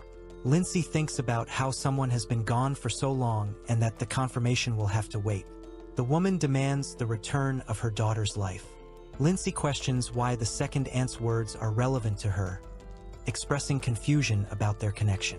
Lindsay accuses someone of not admitting to murder and urges Xiaoyu to explain about the previous day. A woman recounts an incident. Yiling Ji bothered Princess Ji. A lady tried to advise her. The lady was pushed into a coma. She expresses concern for the lady. One person asks if something like that is possible. Another recalls witnessing Yiling Ji pushing Yi Shangyuan. A third person comments on the cruelty. The woman expresses her desperation, saying everyone must help her seek justice. She emphasizes that her daughter's life was endangered despite being a doctor. She declares that without her daughter, she has no desire to live anymore. Lindsay questions how someone living a healthy life could be pushed unconscious. She wonders if the lady has an old disease and blames them for using this excuse against her. The woman confronts someone about their audacity and warns them not to ignore a certain fate. Lindsay confronts someone with a bold question, "Do you want to deal with me?" Lindsay insists, "You don't have to do that. Although the coma Yi Shangyuan has nothing to do with me, she is still my cousin anyway. How can I see her die without saving?" Lindsay exclaims angrily, calling someone a bastard. Lindsay expresses concern about Yi Shangyuan's condition, mentioning that if his coma lasts longer than 24 hours, not even the fairy can save him. Lindsay asks if her aunt wants her to save someone after all. Lindsay insists they must save Shangyuan first before punishing someone. Lindsay questions Xiaoyu, asking if they carried the lady into the room quickly. Xiaoyu responds, "Yes, ma'am." Lindsay declares that she will cure the illness by providing ventilation and reducing heat right there. Lindsay gives a direct order to take off someone's clothes. She questions if someone really likes the people around them and assures that she will bring satisfaction today.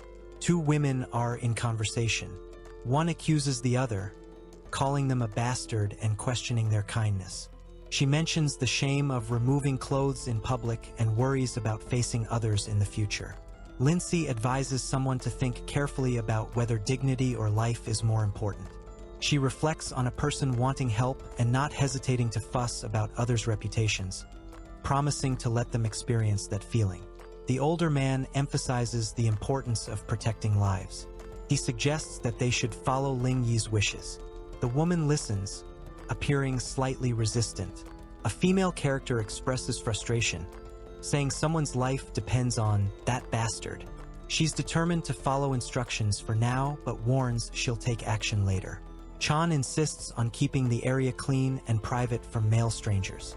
Lindsay argues that it's not possible. Bao talks about Yi Shang Yuan's illness and the methods used to cure it. Lindsay mentions the need for maintaining the status quo using acupuncture and preparing for future challenges. A worried figure says, "It's..." Another figure warns, "Don't hesitate anymore. If you don't even treat it in time, Shang Yuan really has only one way, is to die." A person pleads for help to save their daughter's life, emphasizing the importance of human life. In response, another agrees, saying, "Okay," and echoes, "Saving people is important." A woman comments on the situation, similar to when Yi Shang Yuan was in a coma. Lindsay instructs to take off her clothes and proceed with acupuncture. The character instructs Xiaoyu to take her clothes out. The men comment on the great lady's soft skin. One mentions that her beauty rivals another's. The character warns not to peep, threatening to pluck out their eyes if caught looking. A group of men claim they are helping a daughter to heal, questioning how it could be called peeking. Lindsay considers the seriousness of an illness. She suggests that one acupuncture session may not be sufficient. Lindsay mentions needing to add a few more. Bao declares, "I do." Hellion explains, "I have finished giving her acupuncture, leading the flow of yin and yang in her body into the meridians. Her clogged meridians, I helped her to clear it too."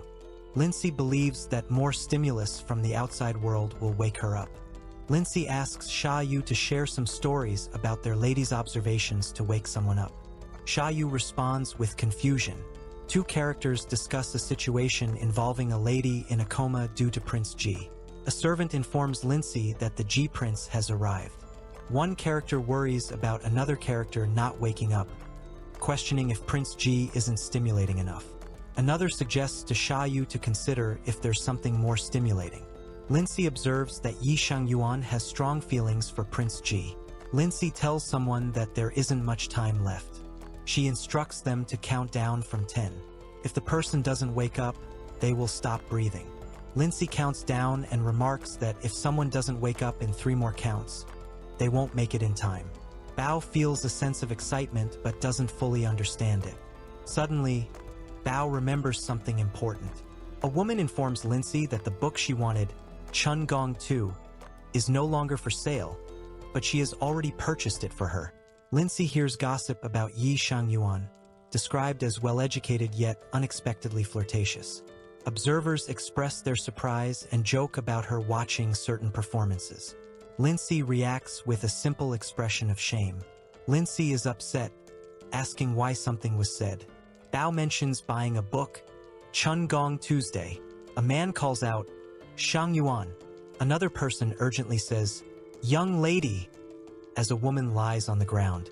A person urgently informs that someone has stopped breathing. Lindsay exclaims urgently, concerned about her daughter, Shang Yuan. Lindsay angrily declares that Shang Yuan is dead and vows to make the other person pay for it. A character commands, "Grab her," with urgency. The man accuses the woman of deliberately harming his daughter, Shang Yuan. A woman in green exclaims that Lindsay is awake. Lindsay responds with a groggy, as she tries to sit up. A woman in blue confronts Lindsay, gripping her wrist. She suggests taking a closer look before talking. Lindsay insists the dead cannot live again and questions how the person could come back to life. In a moment of surprise, someone asks Shang Yuan if they're really alive and okay. Shang Yuan responds with confusion, asking, "Mother, where am I?" Lindsay reassures that the girl had just stopped breathing for a moment but is now okay. Lindsay extends a hand, urging someone to spit out. Lindsay questions someone about their surprise at being saved. She mentions disbelief about their desire to marry Ji Lin Wan. The other person reacts with confusion, asking what she's talking about. A female character questions if Her Highness can even accept him after recent events. Another character responds with, "What?" The woman mentions needing attention to call the sane, complains about time spent, and references a spring map. The other character listens quietly. A female character slaps a male character, exclaiming about his brain being waterlogged. The male character reacts with, "Ah!" Some observers admire an outfit's beauty, noting its impressive whiteness, typical of the great lady. Bao is worried and asks about missing clothes. Lindsay tells Shang Yuan to put on the dress. Lindsay expresses concern about being undressed, worried about facing others. Bao reassures her, asking her not to be agitated and mentions having a plan beforehand. A crowd accuses someone of being a charlatan and harming people. Another person mentions the opportunity to ruin Yi Lingji's clinic. Lindsay exclaims, "What's up?" amidst a crowd. A character angrily questions whether the clinic is saving or killing people. A man accuses someone of causing the death of his brothers by giving them medicine. Bao informs about someone with a healthy body repeatedly asking for medicine after drinking. Lindsay acknowledges, saying, "I see." She then comments that the person lying on the ground is clearly acting to damage the clinic's reputation. Lindsay comments on someone wanting to open a clinic after learning a bit of medicine. She questions if it's under another person's name, calling it a mess. Others agree with, yeah. Someone comments, "What a quack." Another person instructs, "Chong Shang, come on, bring hot-boiled water here." Bao eagerly offers, "Mother, let me do." A man accuses a healer of making money by harming people and vows to destroy the clinic to protect others. A boy excitedly exclaims to his mother, "Mother, I brought it." Lindsay expresses her outrage with a shout. A girl pours water onto a man's face, splashing him. The man appears startled. A character, clearly distressed, yells, "I don't act anymore. I don't act anymore," while running away quickly. A crowd watches, surprised by someone's actions. A person suggests, "Oh, so he's acting." Another wonders if the doctor was guilty, noting the harassment on the clinic's first day. Lindsay observes, "Oh, this gold bar has the mark of the Yi mansion." Ling Ji complains to her aunt about people trying to harm her, calling them not smart. Bao accuses Ling Ji of slander. Lindsay urges caution regarding Yi Ling Ji. Bao agrees, saying to let go. Another character suggests running away. It turned out that an aunt bought outsiders to harm a niece. One voices appreciation, saying, "What a great play." Another reflects on the situation, considering the impact on the opening day and who will dare visit a doctor now. Lindsay expresses fear and hesitation about returning, mentioning a scary doctor. Lindsay announces, "D-Shur is coming. He has finally arrived." The characters point and exclaim, "Look, really him." Hellion walks ahead confidently. "Why did he come here?" one asks, surprised by his presence. Another seems equally baffled. The character is shocked, exclaiming, "How could he come here?" Hellion congratulates Dr. Yi on their clinic opening. Hellion gestures towards the red item. "This is the opening gift I intentionally prepared for you." Hellion recalls when he was in danger months ago and expresses gratitude to Dr. Yi for helping. He mentions that the doctor recently cured His Highness' sickness. Hellion announces that Cheongdo now has an additional good doctor, assuring everyone they can come there for treatment. Two individuals discuss D-Shur's comments about a doctor's high skill. Another person remarks about gifts being given. One person expresses gratitude for the consideration of the people. The woman in purple expresses disbelief. What? She used to cure Dishur and your highness. Another woman reflects on the situation, noting it's challenging now and unexpected for someone to assist in person. Hellion expresses gratitude, saying, "Thank your highness, thank Master Dishur." Lindsay confidently states that with Hellion's help, her reputation will spread throughout Cheongdo. Bao stands nearby. Chan is present as well. Hellion explains that Ms. Yi chose to be a doctor to help people. He insists that if someone uses a cure as an excuse to cause trouble, they should consult him first. One person mentions someone talking to them. Another agrees, commenting on a doctor who lacks respect but wants to humiliate himself. A different person claims the Yi family has a problem. Lindsay questions her mother, urging that they should leave quickly. Lindsay is determined, expressing strong resolve against Yi Lingji. Bao admires Hellion's presence, mentioning how just a few sentences from him can scare away bad people. Hellion speaks, questioning the reason behind the mother's invitation and mentions a pre-existing plan. Lindsay doubts the others' arrival. She mentions inviting them expecting a present to involve them in something significant. Hellion asks why Dr. Yi can't see Prince Ji being dragged into the game after hearing that Ji Lin Wan also sent gifts. Bao rushes over and calls out, "Mother!" Lindsay talks about the well-known engagement between Ji Lin Wan and herself, emphasizing its common knowledge and that others can't convince her otherwise like Dishur does. Hellion claims ownership of the tea.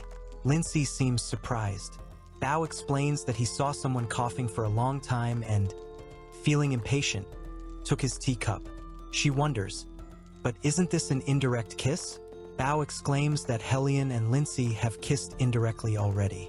Bao is being scolded for being a naughty child. Someone declares that Bao is no longer allowed to listen to stories or watch novels. Bao reads a book, commenting about not making an effort and relying on someone, then wonders about a man and a woman being in the same room. Hellion laughs, mentioning someone is just a kid and hopes Dishur won't notice. Lindsay stands nearby, saying nothing and coughs. Hellion speaks about coming here for another reason, mentioning that there is news about what was asked the previous day. Hellion asks Lindsay to see if she recognizes something he's holding. A character holds a bracelet with pink beans, noting its significance as a confession object. They mention it was a gift from Ji Lin Wan, but it was lost after being taken away. Lindsay asks where the gift was found.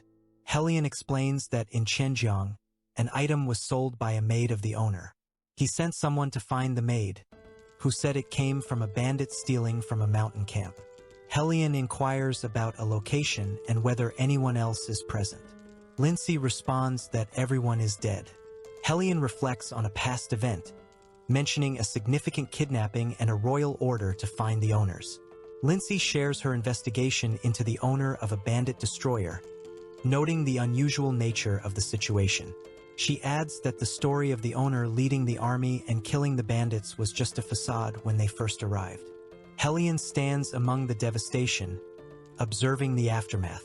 Lindsay says, "Well then, all the clues have been lost, right?" Lindsay acknowledges finding out other things. Bao responds with surprise, asking, "What?" Hellion informs Lindsay that the master of Chenjiang shares the surname Thatch, and her stepmother's family also bears the surname Thatch. Lindsay questions if two people are related to each other. A woman questions her mother about an event, expressing disbelief and anger over a street incident involving Ji Lin Wan and another child. A character expresses confusion about a place being destroyed and speculates about Ji Lin Wan's child. A man laments, feeling robbed of his destiny to marry Ji Lin Wan.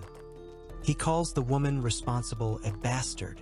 A character expresses a strong desire for someone to experience loss, speaking with a sense of urgency and emotion. Bao exclaims his desire to take De Huang for a walk and asks about Chang Shang's whereabouts. Lindsay tells Bao to wait a moment, but starts to say more. A character comments on De Huang being more like a dog. Another character responds with surprise, saying, "Huh, really?"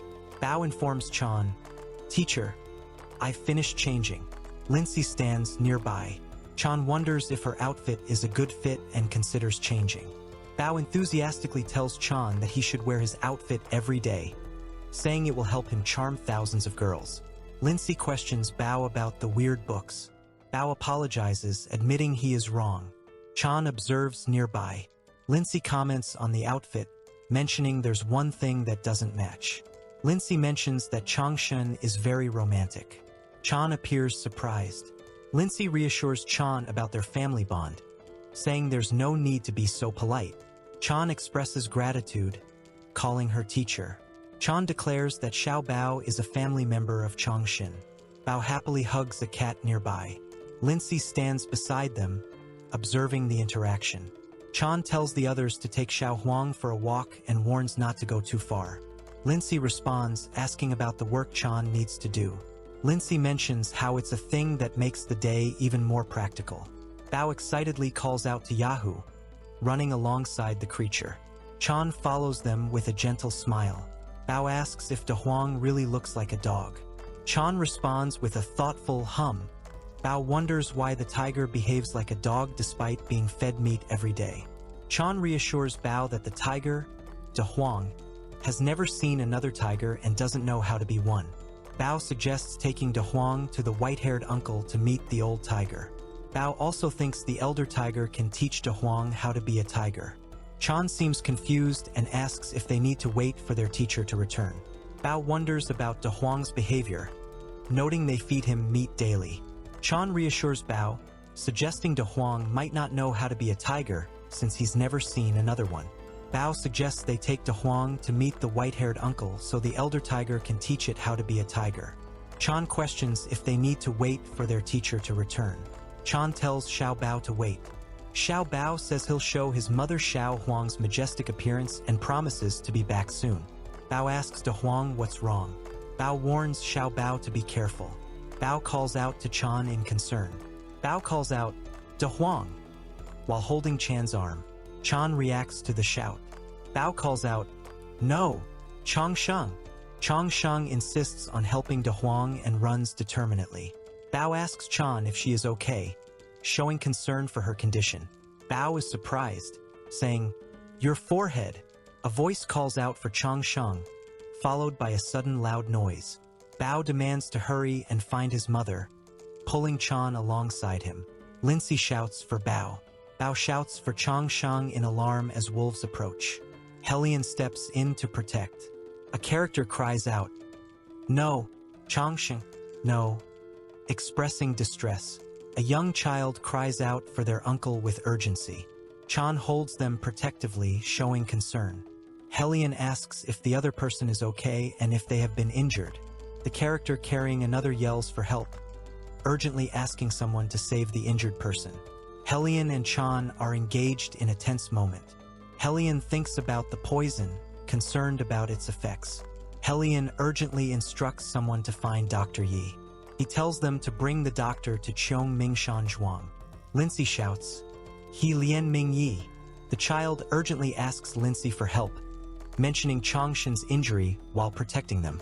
Lindsay comforts Bao, reassuring him that she's there and won't let Changshen have problems. Bao responds with a quiet acknowledgement. Lindsay asks about the outcome.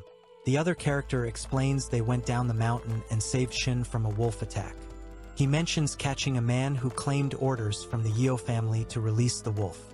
Lindsay exclaims angrily, calling out, Yi Shangyuan. She recalls being too polite last time and notes the audacity of someone going hand in hand with her people. Lindsay talks about the urgent work and waiting for treatment for Changsheng. She intends to solve all problems with Yi Shangyuan. Lindsay insists on being taken to meet Changsheng. The attendant responds, Yes, ma'am. Lindsay expresses that someone has been very serious. Helian says he helped stop the bleeding but acknowledges the poison is still in the body. Lindsay says the wound is causing the poison to spread rapidly and will affect the main circuit. Lindsay thinks about the gravity of the poison affecting Changsheng. The toxicity is intense and spreading rapidly. She worries that if she doesn't detoxify him in time, he will die. Helian explains he needs the room to help Changsheng detox immediately. Lindsay agrees, saying, Of course. Lindsay instructs Bao to hurry back home. She tells him to go to the Materia Medica area and take the medicine oven and items from the 5th compartment of the 3rd box in her medicine cabinet. Lindsay urgently instructs someone to bring all the drugs from the prescription. The other person responds quickly, saying they've got it. Lindsay offers to take Bao. Lindsay asks Dr. Yi if he knows the identity of the person on the bed. Lindsay asks Helian if he knows where someone was born. Lindsay says that Changshang is an orphan who grew up in the Lianla Mountains. She is unsure about other details. Helian inquires about Lianlu Mountain. Helian asks Lindsay if she knew that the poison on Changshang is from Yun Zhongcheng. Lindsay responds with surprise, questioning Yun Zhongcheng.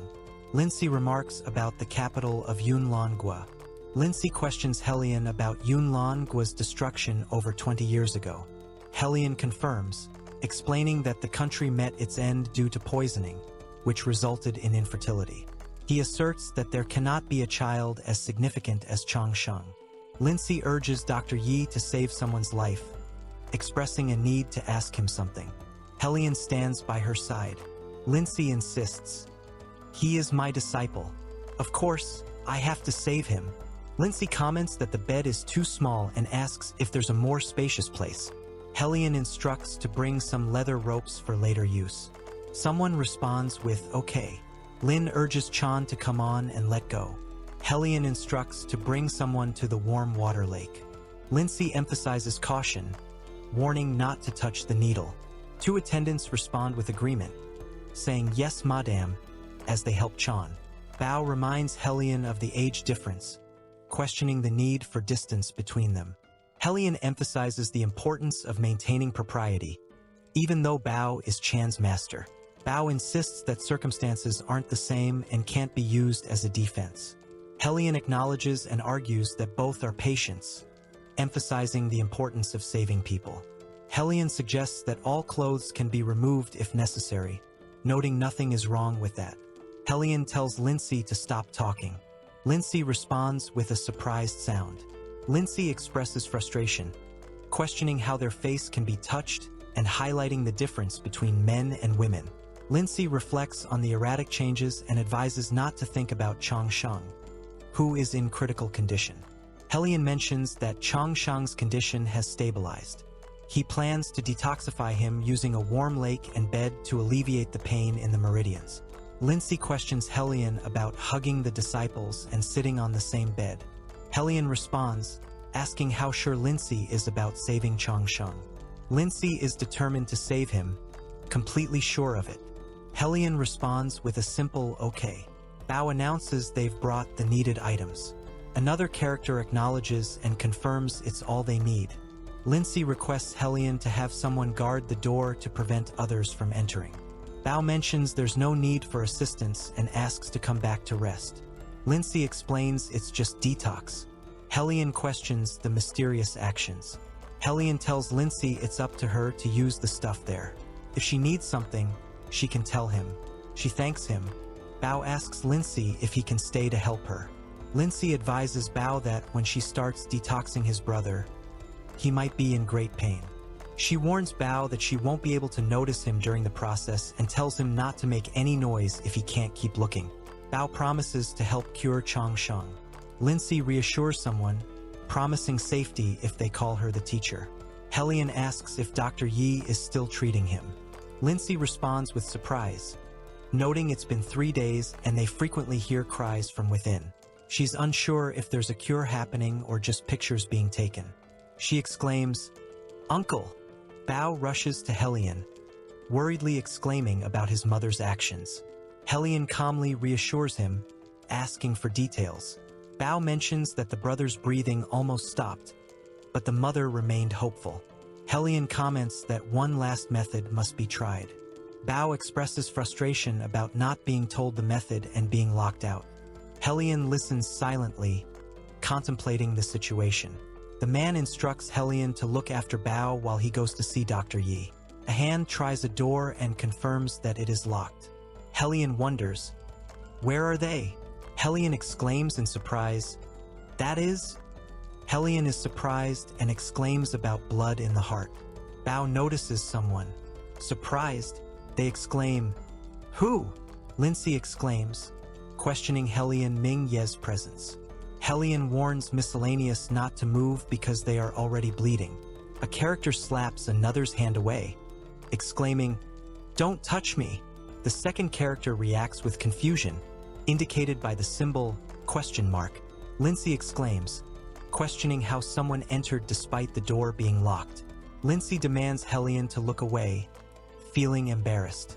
Helian calls her Dr. Yi in surprise. Helian assures Lindsay he'll be right outside and tells her to call him if she needs anything. A woman worries about a blood draw that was supposed to be hidden. She is concerned about someone entering and seeing the results. Lindsay suggests taking medicine to Chan. Lindsay asks, "Are you awake?" Chan responds, "So good. I made new medicine for you. When you finish taking it, the detox was 9 parts successful." Helian is advised to finish taking something and then rest. Lindsay feels relieved, saying she can rest assured now. Helian expresses concern about using a certain method, questioning its safety even if it might save a life. The female character declares her medical knowledge and questions the provocation. She asks if there's a real desire to keep Chang Sheng alive. Lindsay warns Helian not to speak about what he saw, threatening consequences if he does. A character hands something to someone, saying they can take a rest. Helian wants to help Chang Sheng with his body. Lindsay expresses surprise and offers to help. Helian tells her to rest and learn to appreciate her own body. Lindsay wonders if Helian is too enthusiastic today. Helian advises Bao to avoid making Xiao Bao worry. Lindsay mentions that someone was scared of Bao and shows understanding, acknowledging the need to bother him. She notes that his face, neck, and elbows all need cleaning. Lindsay reminds Helian to remove his pants, emphasizing that he must also clean the upper part of his legs. Lindsay offers to help, questioning why someone would only wipe half their body. She recalls that everything started 2 days ago. Helian tells Bao to stop and leave, warning that without his permission, entry is not allowed. Bao observes Chan sleeping. Bao thinks that she must have been tired lately and considers her strange.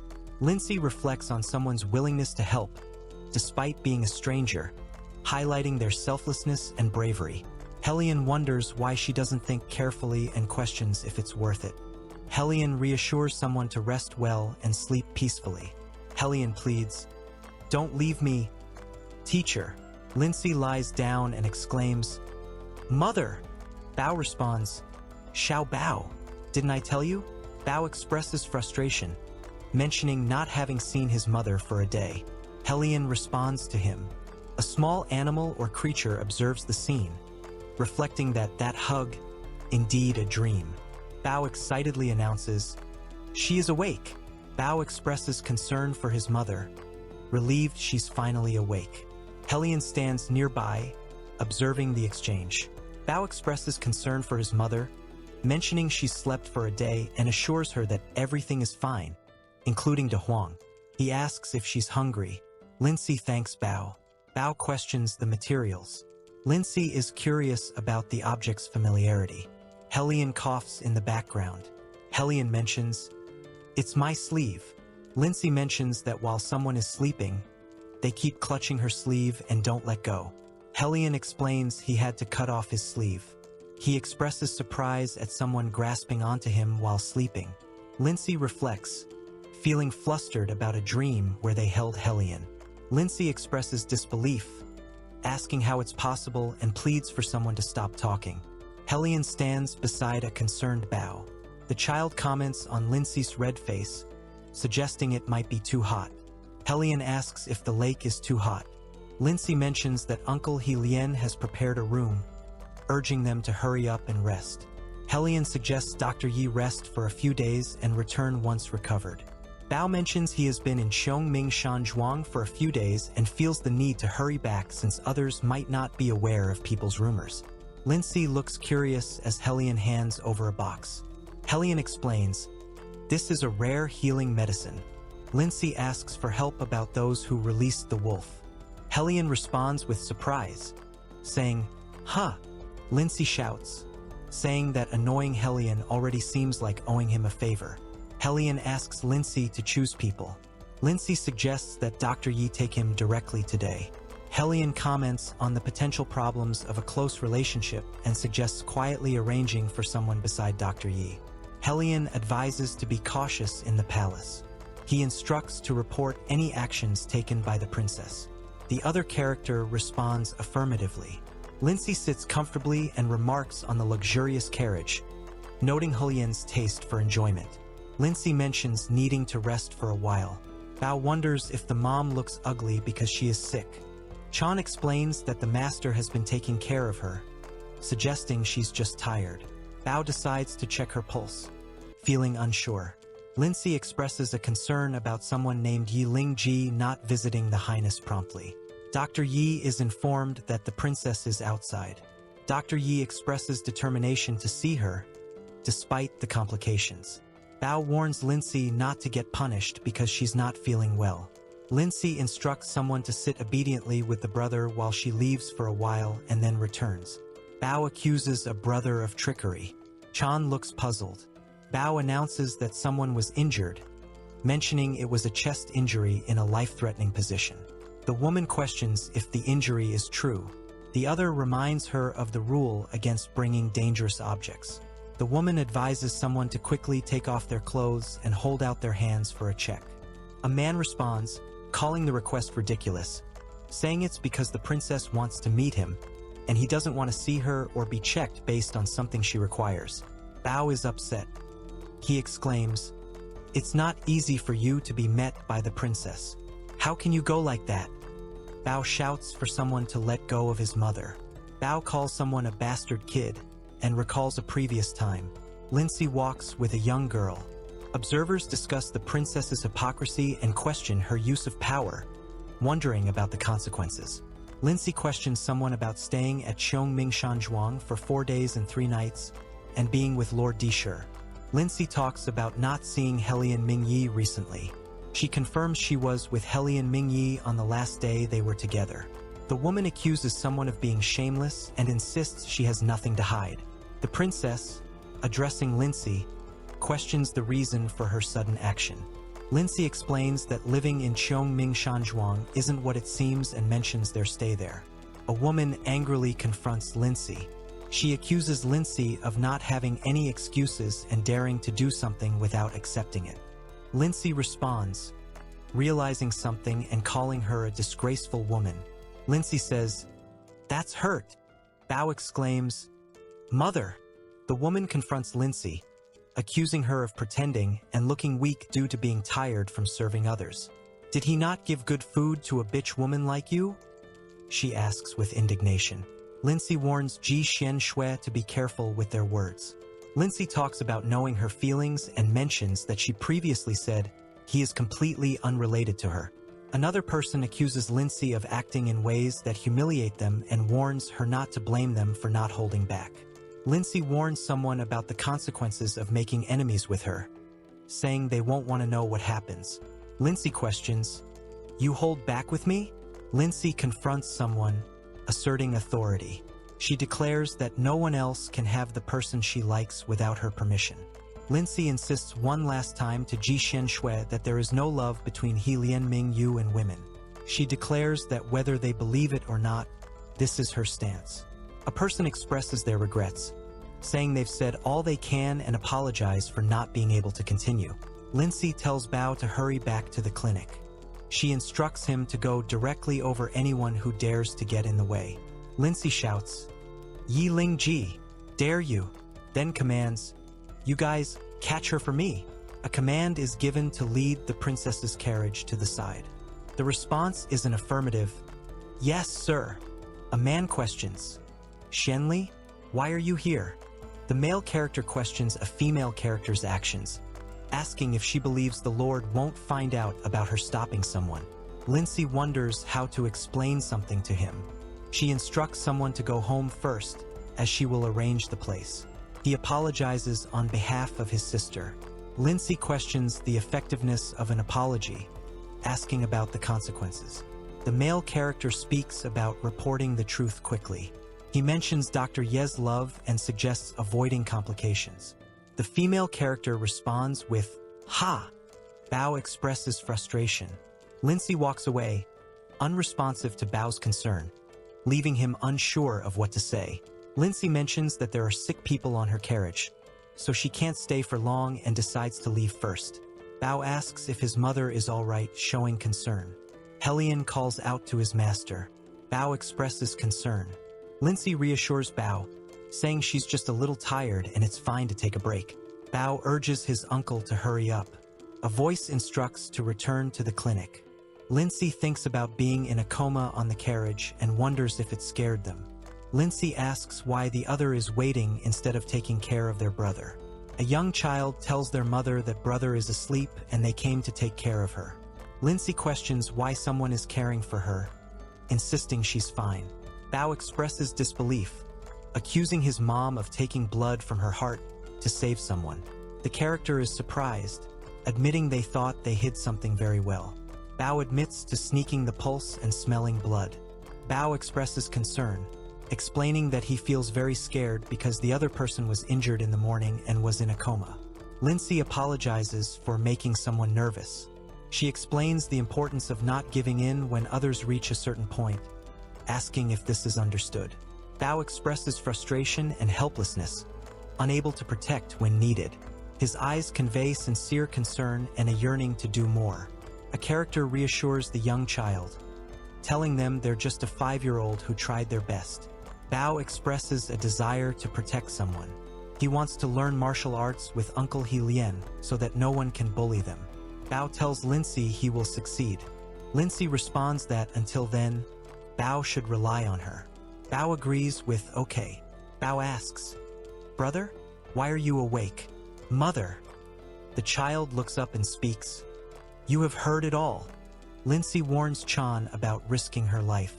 Bao looks on in concern. Chan expresses a desire to live but refuses to have someone trade their life for hers.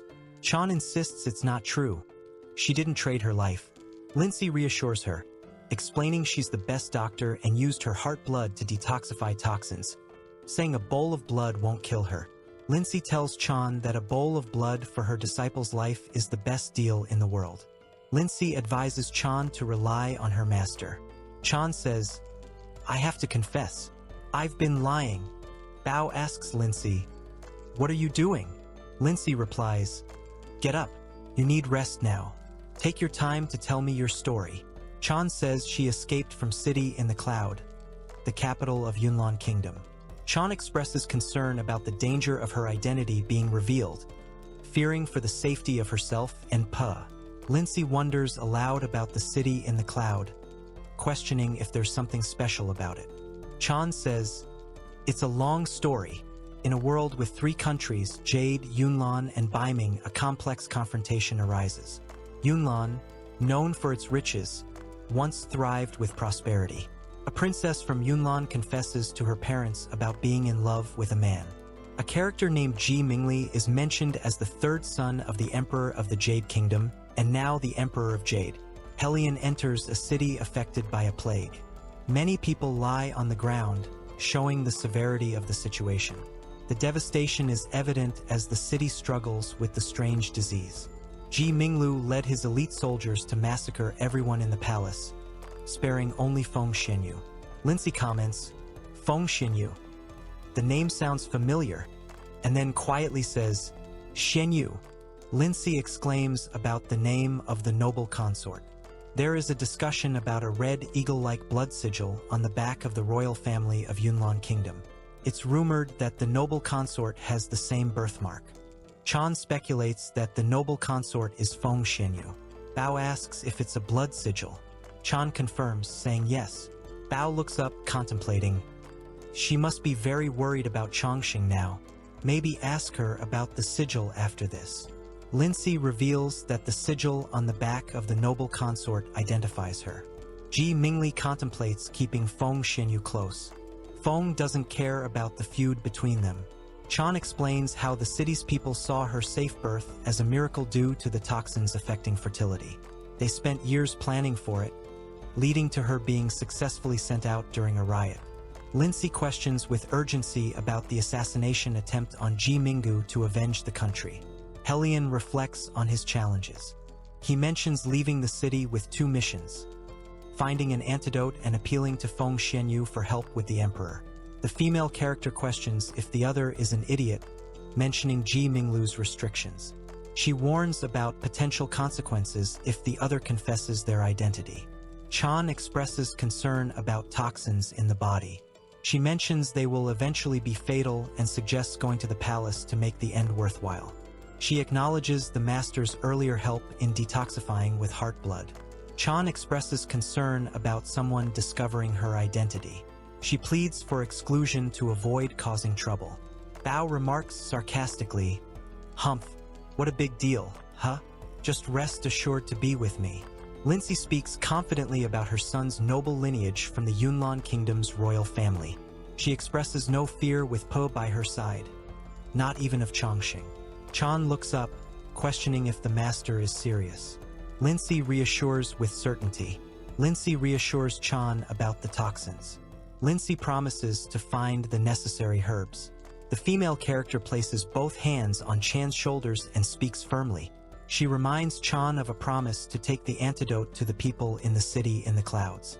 She assures Chan of full support to keep the promise. Chan insists she cannot allow the risk for hundreds of people, despite being saved with heart blood. She would prefer to go to Feng Xianyu, even if it means dying in the palace.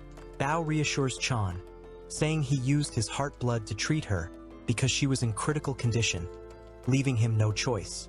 He mentions needing more time to develop complete detoxification medicine. Chan expresses deep gratitude and declares unwavering loyalty, promising to do anything for the person they are speaking to. Lindsay instructs Chan to do as asked, then suggests taking a rest. Chan looks surprised. Chan says, "Yes, master, you're the boss." To cure the toxins in him, she must use the treasure of the Holy Medicine Sect. She decides she has to return to the Holy Medicine Sect. A person inquires about someone's identity and a birthmark is mentioned. Lindsay speaks to Bao, explaining about the mark on Bao's body. She reveals that Bao is a descendant of the royal family of the Yunnan Kingdom.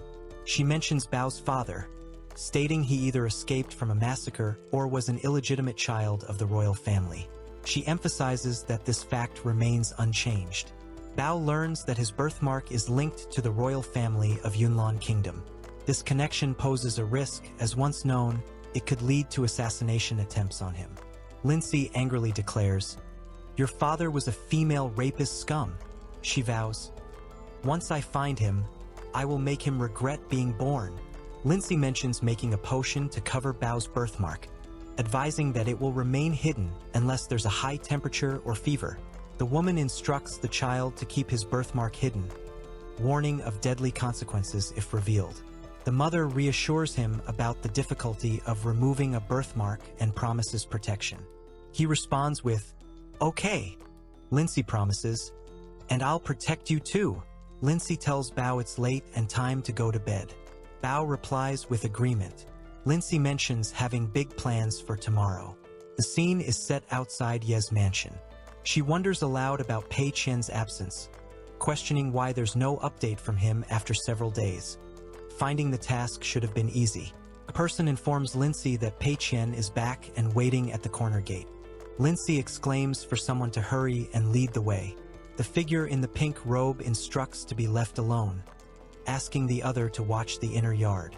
The second figure responds with agreement, saying, "Yes."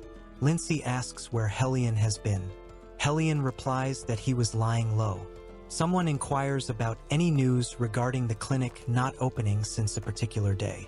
The other person responds, mentioning that Yi Lingxi went to the royal preceptor's place and questions if the little one is dying. Someone expresses frustration, questioning why another didn't notice the wolves biting the child. Lindsay tells someone that her son is doing well, despite their expectations. She asks, "Yi Lingxi, why are you here?" Lindsay says, "Your man is here. Don't you get it?" Bao confronts another character, accusing them of betrayal.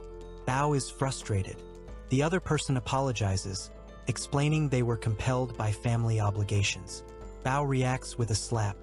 Lindsay says to Yi Qingwan that she thinks they have something to deal with. She warns someone, mentioning their son is fine and is at the gate of the Duck's mansion. She urges them to think about the consequences. Lindsay expresses gratitude, acknowledging someone risked their life to save her son. A character expresses emotions about feeling surrounded by wolves, despair, and helplessness. They question the actions taken against their son and wonder about the consequences. Another asks what action is planned next. Lindsay retaliates, stating firmly, "An eye for an eye!" A surprised exclamation follows. Someone calls Lindsay a lunatic and expresses outrage at her actions. Lindsay advises someone to focus on their survival rather than yelling at her. A woman outside the door calls out with concern, "Miss! Miss!"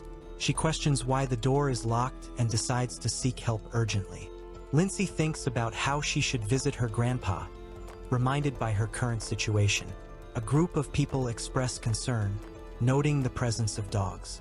One clarifies that they are wolves, urging everyone to run. Lindsay shouts, "Ching Wan!" Some men shout for others to help Miss and Ma'am kill the wolves. The injured woman leans on another, saying, "Mom, it's Yi Lingxi. She knows everything. She's here to avenge." The other looks concerned and asks, What's going on?" Lindsay reassures, "Don't be afraid. Mom is here. Mom will make her pay." Mr. Yi Kanglin informs about a doctor's visit for Miss Yi Qingwan's leg injury, indicating possible lasting effects. He also mentions Mrs. Ye's bite wounds requiring a long recovery. He then instructs, "Got it. Leave." Lindsay wonders if her grandpa will blame her for hurting Yi Qingwan. A man mentions that Jiang is a terrible mother. He says her daughter tried to kill Pa. He adds it's time for her to learn a lesson and expresses trust in knowing how far to go and when to stop. Someone mentions that life will be hard for a girl with 2 kids. They offer to send guards to her clinic for protection. An older figure declares they still have many years to live and insists on being relied upon when necessary. Lindsay questions who the far-fetched guys are. The older man asks if Helion has a crush on Lindsay. Lindsay is questioned if Helion is Poe's father. Lindsay questions the old man's statement, calling it ridiculous. She clarifies that he is her patient and she is his doctor, leaving it at that. The man expresses disbelief about someone not being interested in another person. He emphasizes that no woman had ever entered the mansion before. The man asks Lindsay why she got injured during the treatment. Lindsay explains she went to treat Chongqing. The man questions what disease required taking her heart blood and why she wasn't stopped. Lindsay assures her grandfather, saying she is a doctor and knows what she is doing. She emphasizes that her blood is medicinal. He says he doesn't know and advises not to do that again. The elder says Helion is not a good choice and warns to keep away from him. Lindsay reacts with frustration, feeling they are back to the same topic again. Grandpa was trying to change the topic just now? Lindsay wonders why her blood is medicinal and thinks it will take time to find out. A man speaks to a tombstone. He mentions that Lindsay asked him about her blood, but he didn't disclose anything to her. The elder laments, expressing sorrow over outliving the younger generation once more. Someone informs that Mr. Yi Kanglin has arrived. A man mentions something about Mrs. Yi and Miss Yi Qingwan. A man instructs someone to have another reflect on their mistake and mentions responsibility for restlessness. He also mentions grounding Yi Qingwan and advises letting her stay home due to frequent trouble. Someone accuses others of pretending to be maids to sneak into the clinic. Another voice demands to know their identity. A command follows to put the kid down. Lindsay asks, "What's going on?" Bao questions, "Who are you?" The man informs the woman not to be afraid. He claims to be a secret guard sent by the Duke and warns of 2 unidentified women posing as maids trying to kidnap her. A character expresses surprise, exclaiming, "What?" Another reassures her that someone inside, Pa, will be fine. Bao is taken by surprise. He says to find Pa first. Bao warns, "Mom, be careful of that man. They're trying to kidnap me." A male character insists, "No, we're not. If you don't believe me," while speaking to Lindsay, whose expression shows surprise. Lindsay warns Dr. Yi to be careful of the weapon. Another character asks what they're doing. A character runs swiftly, urging Jia Fan to protect Miss Yi. Lindsay shouts for everyone to stop. Two individuals introduce themselves, saying, "I'm Jia Fan." "I'm Jia Li, Miss Ye." Two characters, Lian Xiao and Baiji, introduce themselves to Dr. Yi. Bao looks surprised and says, "What's going on here?" Lindsay addresses the others, wanting to know what's happening. A character mentions they came to the clinic to protect someone, as ordered by the Duke. Two characters express that upon arrival, they noticed two women chatting with Poi and, fearing trouble, they clashed with them. The three people declare they're assigned by the royal preceptor to protect and act as maids. One explains that during someone's absence, they fought off others trying to take a person named Pa. Lindsay asks, "And you guys grappled with each other?" The male character questions the martial arts abilities, noting they are suspicious due to deliberate disguise. The female character responds with skepticism, questioning his own lack of suspicion. Lindsay questions the advice from a book about not trusting good-looking guys. Bao wonders if that implies trusting good-looking ladies. The child mentions going to Chongming Mansion to study martial arts. The taller one confirms with Mr. Whitehair. They introduce the ladies and ask to memorize their faces. Lindsay questions how easily someone said yes and wonders if they assigned maids as a master or father would. A figure insists their master instructed them to follow another's directions. Bao reassures, "It's okay." Then he instructs the ladies to be pose guards to avoid disappointing Hellion. A man speaks confidently, "We're on Miss Ye's side. We are the best choice to serve Miss Yi and Pa." A concerned woman responds, "But Mr. Hellion asked me to follow you, Dr. Yi." A woman instructs Lindsay to distribute leaflets about beauty water as a punishment for impulsive behavior. She also reminds Lindsay to smile at ladies. Lindsay shares, "Now, here's the most important thing." The woman instructs them to restore the clinic to its original state. The group responds in agreement, saying yes. The person asks if Mom can accompany them to Mr. Whitehair tomorrow. Mom responds, questioning what's the matter. Bao expresses excitement about learning martial arts, mentioning a formal ritual. Lindsay shows enthusiasm, agreeing to accompany him. Bao asks his mom to dress up so he can show off. Lindsay reassures Bao, promising to be fully dressed.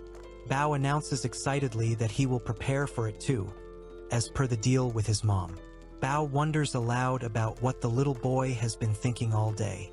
Bao thinks that his mom is slow about men and women and feels the need to help. He holds a book, determined to find a solution. Lindsay instructs Bao to take the ritual seriously and behave when serving tea. Bao cheerfully responds, acknowledging Lindsay's authority. Lindsay reminds the children that Hellion saved Chongqing's life and insists they thank him. Chan responds with agreement, saying yes. Bao smiles and says to Lindsay, "Mom, you look so pretty today." Lindsay responds, "You're so pretty. Who are you going to marry in the future?" Bao urges Lindsay to share her concerns, offering advice. Lindsay interrupts, insisting they stop discussing it. Bao wonders if they are stronger than their mom. Hellion apologizes to Lindsay for keeping her waiting. Lindsay expresses gratitude for taking time to teach him kung fu. Hellion comments on seeing someone dressed up for the first time. Bao excitedly tells Hellion that his mom is pretty today. Lindsay, standing beside him, reacts with surprise at the comment. Hellion simply agrees. Bao asks Hellion if he's strong. Lindsay wonders if it's late to ask that. Chan mentions Hellion's kung fu is the best in the capital. Bao exclaims that something is much better than mom. Hellion asks him to clarify. Lindsay wonders what Bao is talking about. Bao is amazed, exclaiming, "Wow!" As Lindsay proudly explains, "Of course, your mom just knows some slick skills. Mr. Hellion can fight 10 people at one time." Chan looks surprised and says, "Jean he." Lindsay lifts Bao by the neck. Bao exclaims, "Pa!" while another character looks on, saying, "Ugh, Dr. Yi." Lindsay tells the child, "Excuse me, we need a small conversation." Lindsay questions Bao about his strange behavior and asks what he's doing. Bao hesitates and says, it's because... Lindsay looks at Bao. Bao says he wants Lindsay to marry Mr. Whitehair. Lindsay asks, why? Bao responds, explaining he's growing slowly and it's taking time to protect her. He mentions Mr. Whitehair is strong and even feared by the prince and princess. Bao suggests marrying him to stop the bullying. Lindsay reassures Bao, you silly considerate boy, I am strong. No one can bully me, and if there is, I can fight back. Lindsay gently reassures Bao, saying it won't be hard if he kisses her. Bao gently holds Lindsay's hand.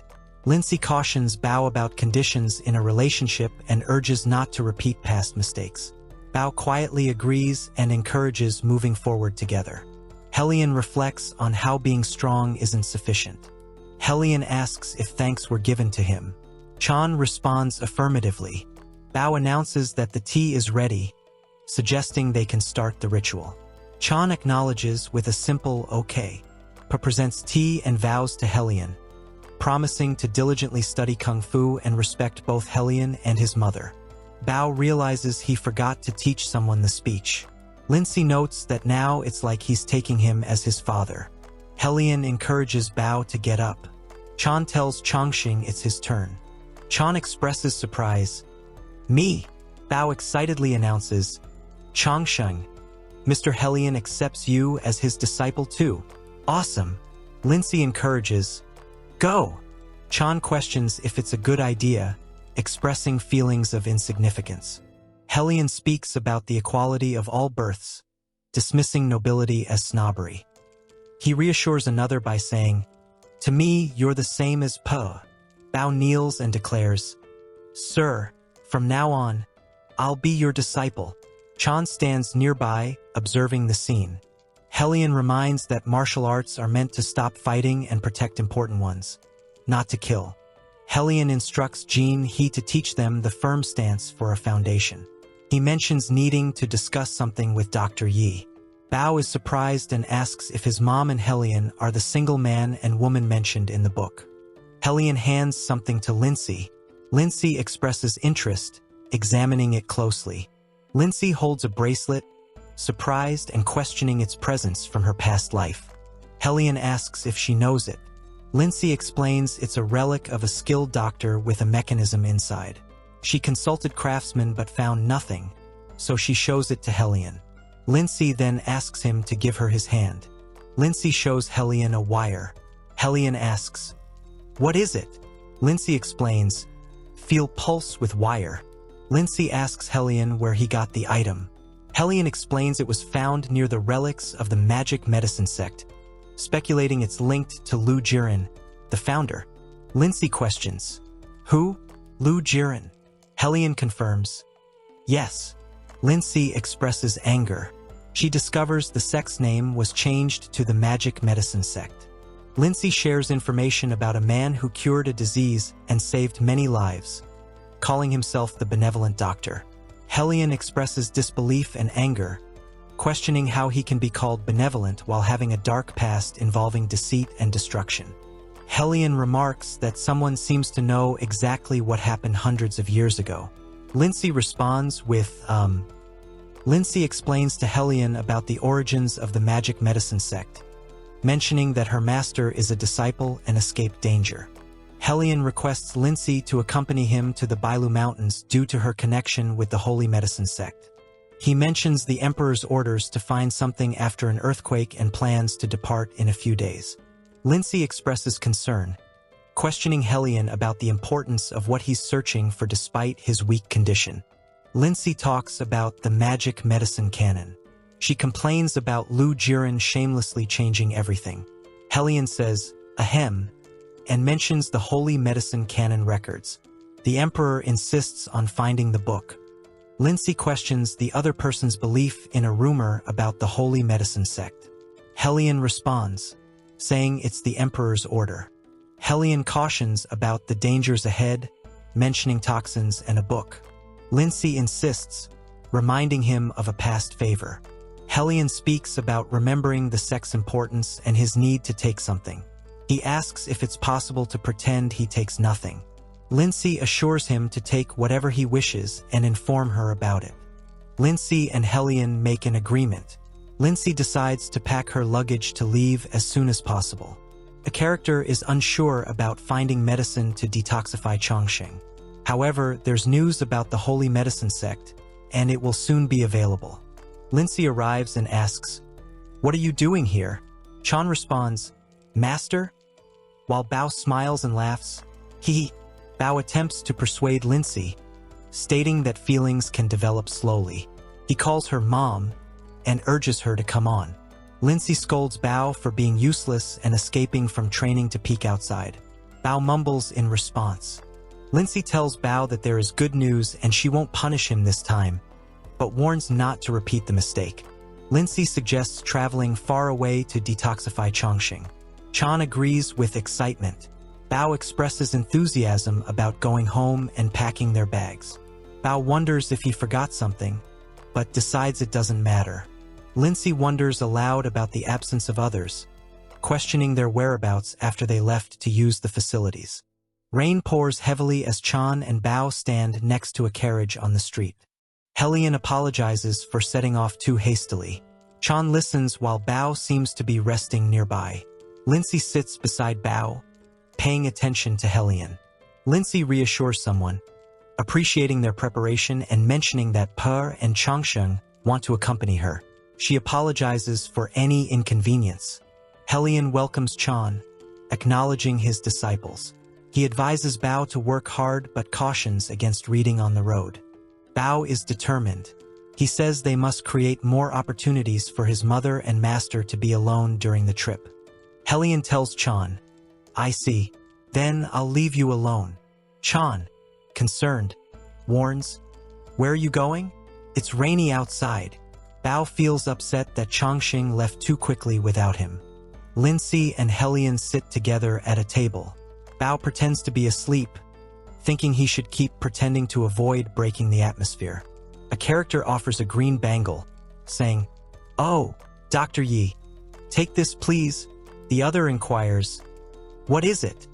Chan holds onto someone's hand, expressing that Pa might want to explore too. Hellion and Lindsay sit together. Chan peers through the curtains, surprised. Hellion is seated, while Chan apologizes for interrupting.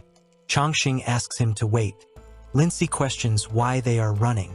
Hellion assures her that boys are restless and Jean will watch them. Bao suggests putting something away due to recent rain. Hellion agrees, planning to visit Shitong and meet the Emperor's guards. A voice urgently requests to see the royal preceptor, bringing a report from Shitong. Another voice demands to know the identity of the person making the request. Lindsay looks puzzled and asks, "What's going on?" Hellion stands nearby, observing silently. A messenger urgently seeks help from Hellion, announcing an epidemic outbreak in Shitong. Hellion holds a message, explaining that General Ji wrote the letter. He mentions that General Ji was already affected when he left the city. A figure pleads urgently for someone to help him and the people of Shitong.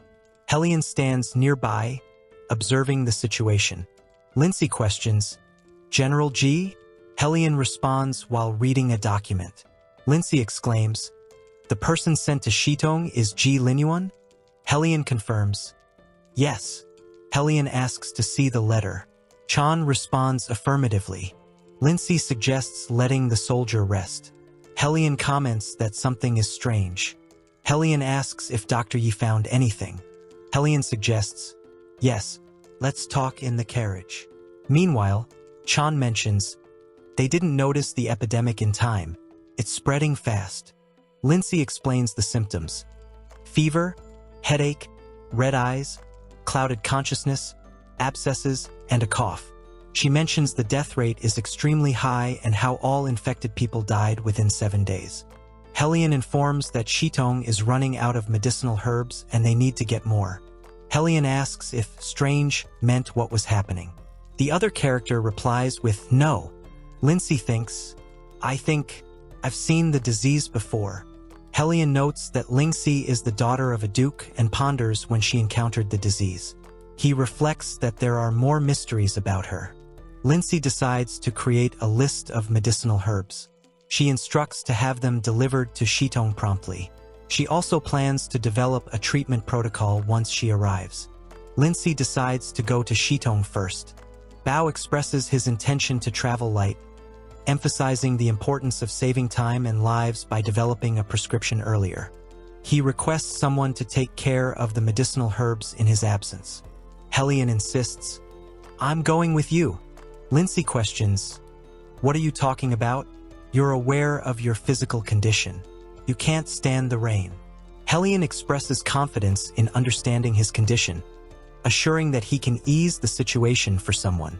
He mentions that they will receive updates quicker and more precisely when they approach the area affected by the epidemic. Lindsay urgently speaks about the emergency and the many tasks at hand. Hellion listens quietly. Lindsay explains that a letter must be delivered to the capital, mentioning the need to transport medicinal herbs along the route to Shitong, emphasizing Hellion's unique capability for the job. Hellion requests the pass and token, urging trust. Chan asks Bao where their mother is going. A character informs about an epidemic in Shitong, stating it's serious and they need to investigate. The other character instructs them to stop at the next post house, mentioning Uncle Minji will arrange for someone to take them home. Bao insists on studying medicine and decides to join. He mentions the possibility of a future epidemic. Chan agrees to accompany them. Lindsay expresses gratitude, acknowledging Chan and Bao's bravery. Hellion tells them to go to Shitong with Uncle Minji. He advises taking time and ensuring protection, emphasizing their role as doctors and the importance of not falling ill. Hellion mentions that the token of the military inspectorate and his own are in the bag and advises to take care. Lindsay confidently states she'll bring good news and asks to wait.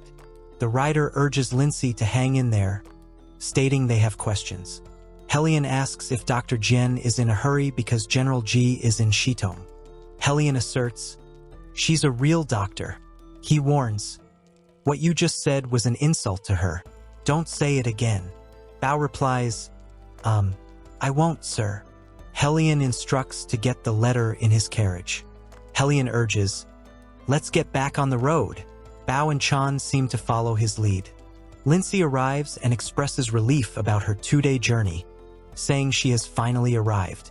A man, desperate, pleads for his wife's release, emphasizing their child's need to be fed.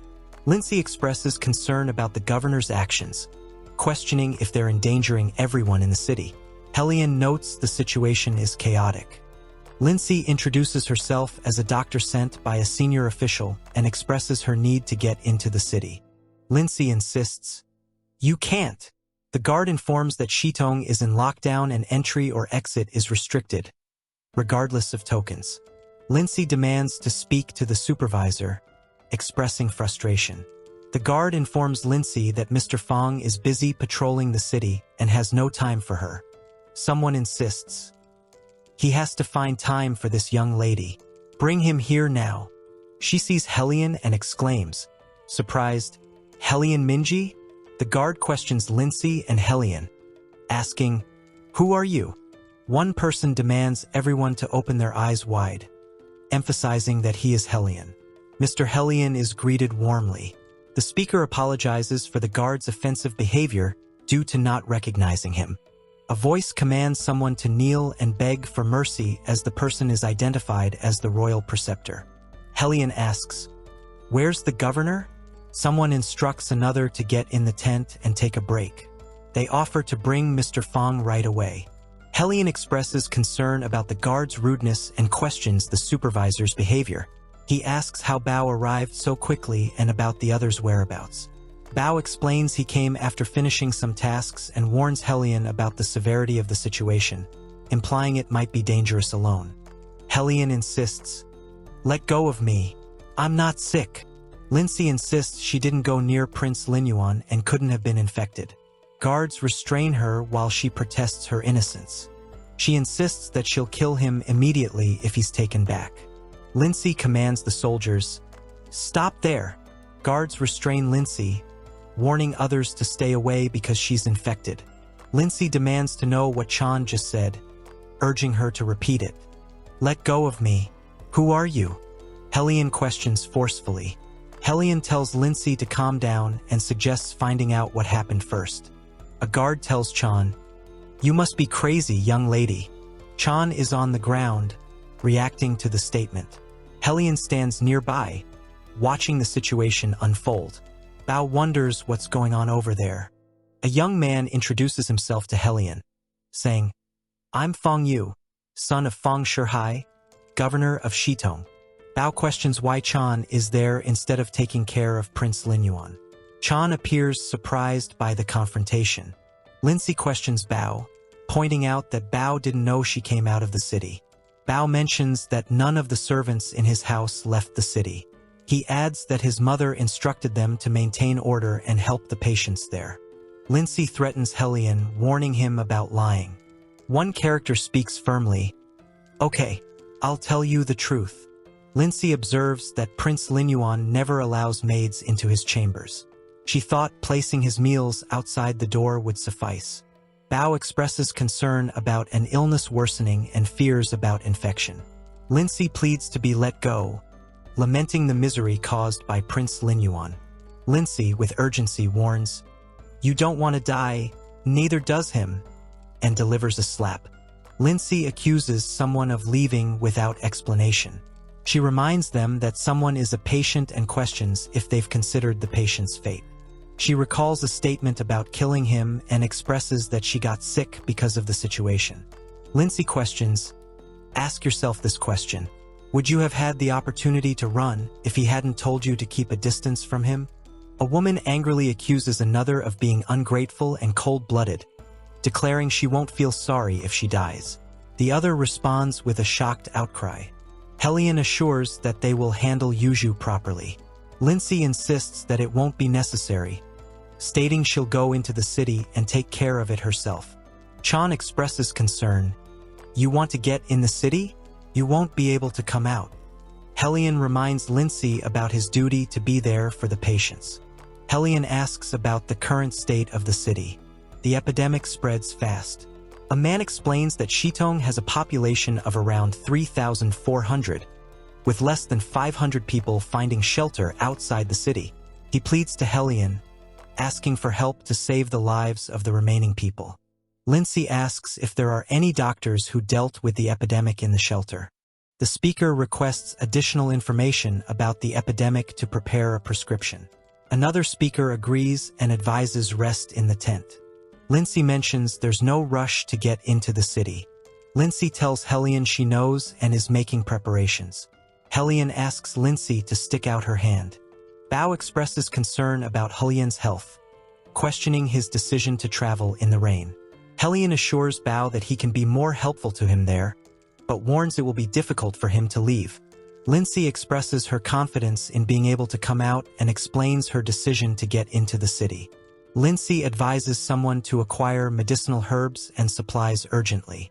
Helion expresses concern and asks Lindsay to come over and remove her coat. Lindsay insists on treating someone with acupuncture, noting there's no outsider present. Lindsay questions, "I'm not an outsider?" Helion responds, "You're a patient." Lindsay observes Helion's numerous wounds. She wonders about the challenges he has faced. Helion advises not to fight with anyone or overexert oneself. He mentions that Po and Chongqing will look after them. Lindsay responds confidently, saying they'll be fine with her around. Dr. Yi assures that despite the risks, there are necessary tasks at the front line. Helion advises patience. Lindsay mentions ordering medicinal herbs and supplies. Helion insists on taking them along. Lindsay reassures with confidence in managing until the supplies arrive. Lindsay insists that people in the city and Linyuan need urgent help, stressing that there's no time to waste. Lindsay says she will take care of the patients in the city, encouraging everyone to handle those outside. She expresses determination to work together. A fair and small hand is shown. It holds steady and powerful. Helion advises her to keep herself safe and not to push it. She agrees and promises to send good news. Helion says they have a lot of things to do. The reply is, "Yes, sir." Bao hears cries for help. A person pleads not to die and begs to be let out. Another voice also calls for help. Lindsay expresses concern, stating that the city is like hell and they have no options but to wait for death. Lindsay questions Bao about the decision to return. Lindsay reassures, saying not to worry and promises protection. She asks for information about Lin Yuan's condition and mentions saving a life first when she develops a prescription. She requests to be taken to the governor's residence. Bao questions with disbelief. Really? Helian responds by calling out, Yuzhu. The governor's wife demands to know why Chan is there, insisting she should be attending to Prince Lin Yuan. Lindsay addresses Mrs. Fong, mentioning her as the governor's wife and questioning about the girl who ran out of the city. Mrs. Fong requests forgiveness. Mrs. Fong is upset and demands to know why someone left the city for 4 days despite Prince Lin Yuan's illness. Fong is surprised that a doctor is present. Lindsay introduces herself as Dr. Yi, sent by the royal preceptor, requesting to be taken to Prince Lin Yuan. Fong agrees and tells her to follow. The character standing says, I may need your help with something. Bao points to the door and calls, Lin Yuan, Lin Yuan. Lindsay mentions that he didn't answer. Bao adds that he didn't eat anything. Lindsay asks Mrs. Fong to step back. Mrs. Fong responds with surprise. Lindsay approaches, saying, Yes, it's me. How are you? Lindsay urges someone to pull themselves together, emphasizing that it's not a dream. Lindsay asks Mrs. Fong to bring hot water and gauze. Mrs. Fong agrees, saying okay. Helian urges Lin Yuan to hang in there. Someone urgently calls for Lindsay to hang in there. Another person requests Mrs. Fong to bring hot water. A third voice asks Yuzhu for their medicine box. Lindsay wonders if it is a dream. She believes she heard someone's voice. Lindsay exclaims, surprised to see someone awake. Helian shouts, telling someone they shouldn't be there and to leave the city. Helian is startled awake by a loud noise. Lindsay tells Chan she's talking nonsense. Lindsay asks what Chan will do if she leaves, saying Chan can barely stand and will die there. Helian softly says, Don't worry about me. Helian coughs and insists that responsibility shouldn't be taken for him. Lindsay advises him to leave because it's dangerous there. Lindsay speaks to Chan, asking if Chan would leave her behind if she were the one who was sick. Chan softly says, It's not the same.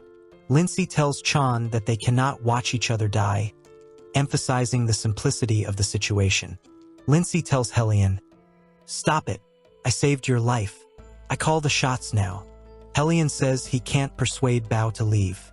Bao is told he can stay but must take care of himself because the epidemic is fierce. Chan acknowledges, I know. She warns, Stay in bed, or your clothes will get stained again. The male figure expresses surprise, asking, You helped me get changed? Lindsay explains she didn't mind, but she knows others think it's improper for men and women to touch, so she brought a footman to handle it. Lindsay questions Helian, asking what he was thinking. Helian explains he couldn't bear to look at Lindsay's clothes covered with pus when he arrived. Lindsay scolds Helian for not letting the maid serve him, questioning if the epidemic has turned him into a fool. Helian says he promised. Bao asks if Helian did something. Helian confirms and asks if Bao remembers it. Bao kneels, pleading for forgiveness. Lindsay questions Helian, How could you do that? You're engaged. Why did she climb into your bed? Helian remains silent. Bao insists he doesn't know anything about it and promises that no maid will enter his chambers again. Helian reflects on the past, mentioning how Lin Yuan's chambers became known as Dharma's court. Lindsay acknowledges it with a simple remark, that thing. Bao admits, I forgot it. Chan responds with surprise, You forgot it? Bao denies something. Helian questions Bao's focus, asking why he bothers with it in a critical moment. Lindsay tells Chan, All right, enough talk. Lindsay instructs Chan, Drink the potion. Helian remarks that it's good she stayed, and he'll enjoy her company for the last time. The female character expresses a heartfelt intention, saying she will cherish every moment spent together. Lindsay asks how Helian is feeling and if he's in pain. Helian responds that he can't feel the pain after Lindsay came. Lindsay smacks Hellion and tells him to stop joking. Chan asks Hellion if everything is okay and offers to help. Hellion asks Lindsay to cook for him because he's hungry. Lindsay agrees and assures she will return shortly, instructing to stay put. Someone expresses the desire to watch Lindsay like this for life. A hand asks, "Why can't I have a little more time?" Lindsay wonders about Ji Li Nguyen's actions, suspecting he is hiding something from her. She notes his condition is worsening. A maid urgently asks Lindsay to check on Qingzhu, the first maid to contract a disease. Lindsay questions if Qingzhu is connected to the epidemic's origin. Lindsay urgently asks for her medical kit, expressing the need to see and possibly save someone. The other person appears confused, questioning if she means them. Chan nervously holds a tray. She wonders why she's been chosen, expressing her fear. Lindsay is determined to find the cause of the disease. People gather, worriedly discussing a woman's fate. They fear they might meet a similar end in Shitong City. There's a shared sense of inevitability among them. Lindsay announces, "Excuse me, I'm a doctor," while moving through a crowd. A group speculates about Chan, questioning her age and abilities. Despite her being from Jade City, one person doubts her capability, mentioning Dr. Chun. The male character confirms, "So, you're Dr. Yi from the Jade City. Zhuyu talked about you before." Lindsay responds, "Yep, I'm here to see Qingzhu." Lindsay expresses concern, stating the patient is bloodless and exhausted, fearing she won't survive the night. Another character urges immediate action to maintain her breathing. Bao urgently asks, "Dr. Yi, what do we do?" Lindsay instructs, "Hold her and clean her up. Don't let the blood choke her." The standing character explains that the plague has caused heat toxin, leading to various health issues. Hellion agrees to help, acknowledging the seriousness of the situation. Bao hands a list to someone, asking if they can prepare the herbs. A skeptical elder questions if the prescription containing arsenic, nux vomica, and tripterigium is correct, noting that they are all poisons. A doctor insists the prescription is a poison or a lifesaver. Lindsay challenges him, stating that she can differentiate between poisons and life-saving medicines. The man accuses someone of administering poisons. He suggests that a doctor from the capital would have more skill. He questions angrily, asking if there's an intent to kill her. The man questions if the nutritive medicines were effective, expressing a reluctance to quarrel.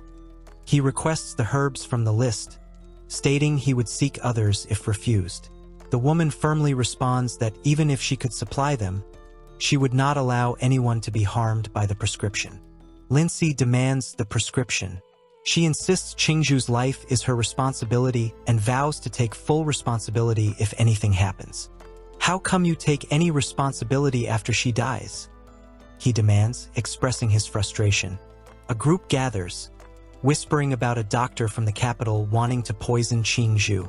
They express concern, saying that even Qingzhu, deemed incurable, can't handle it.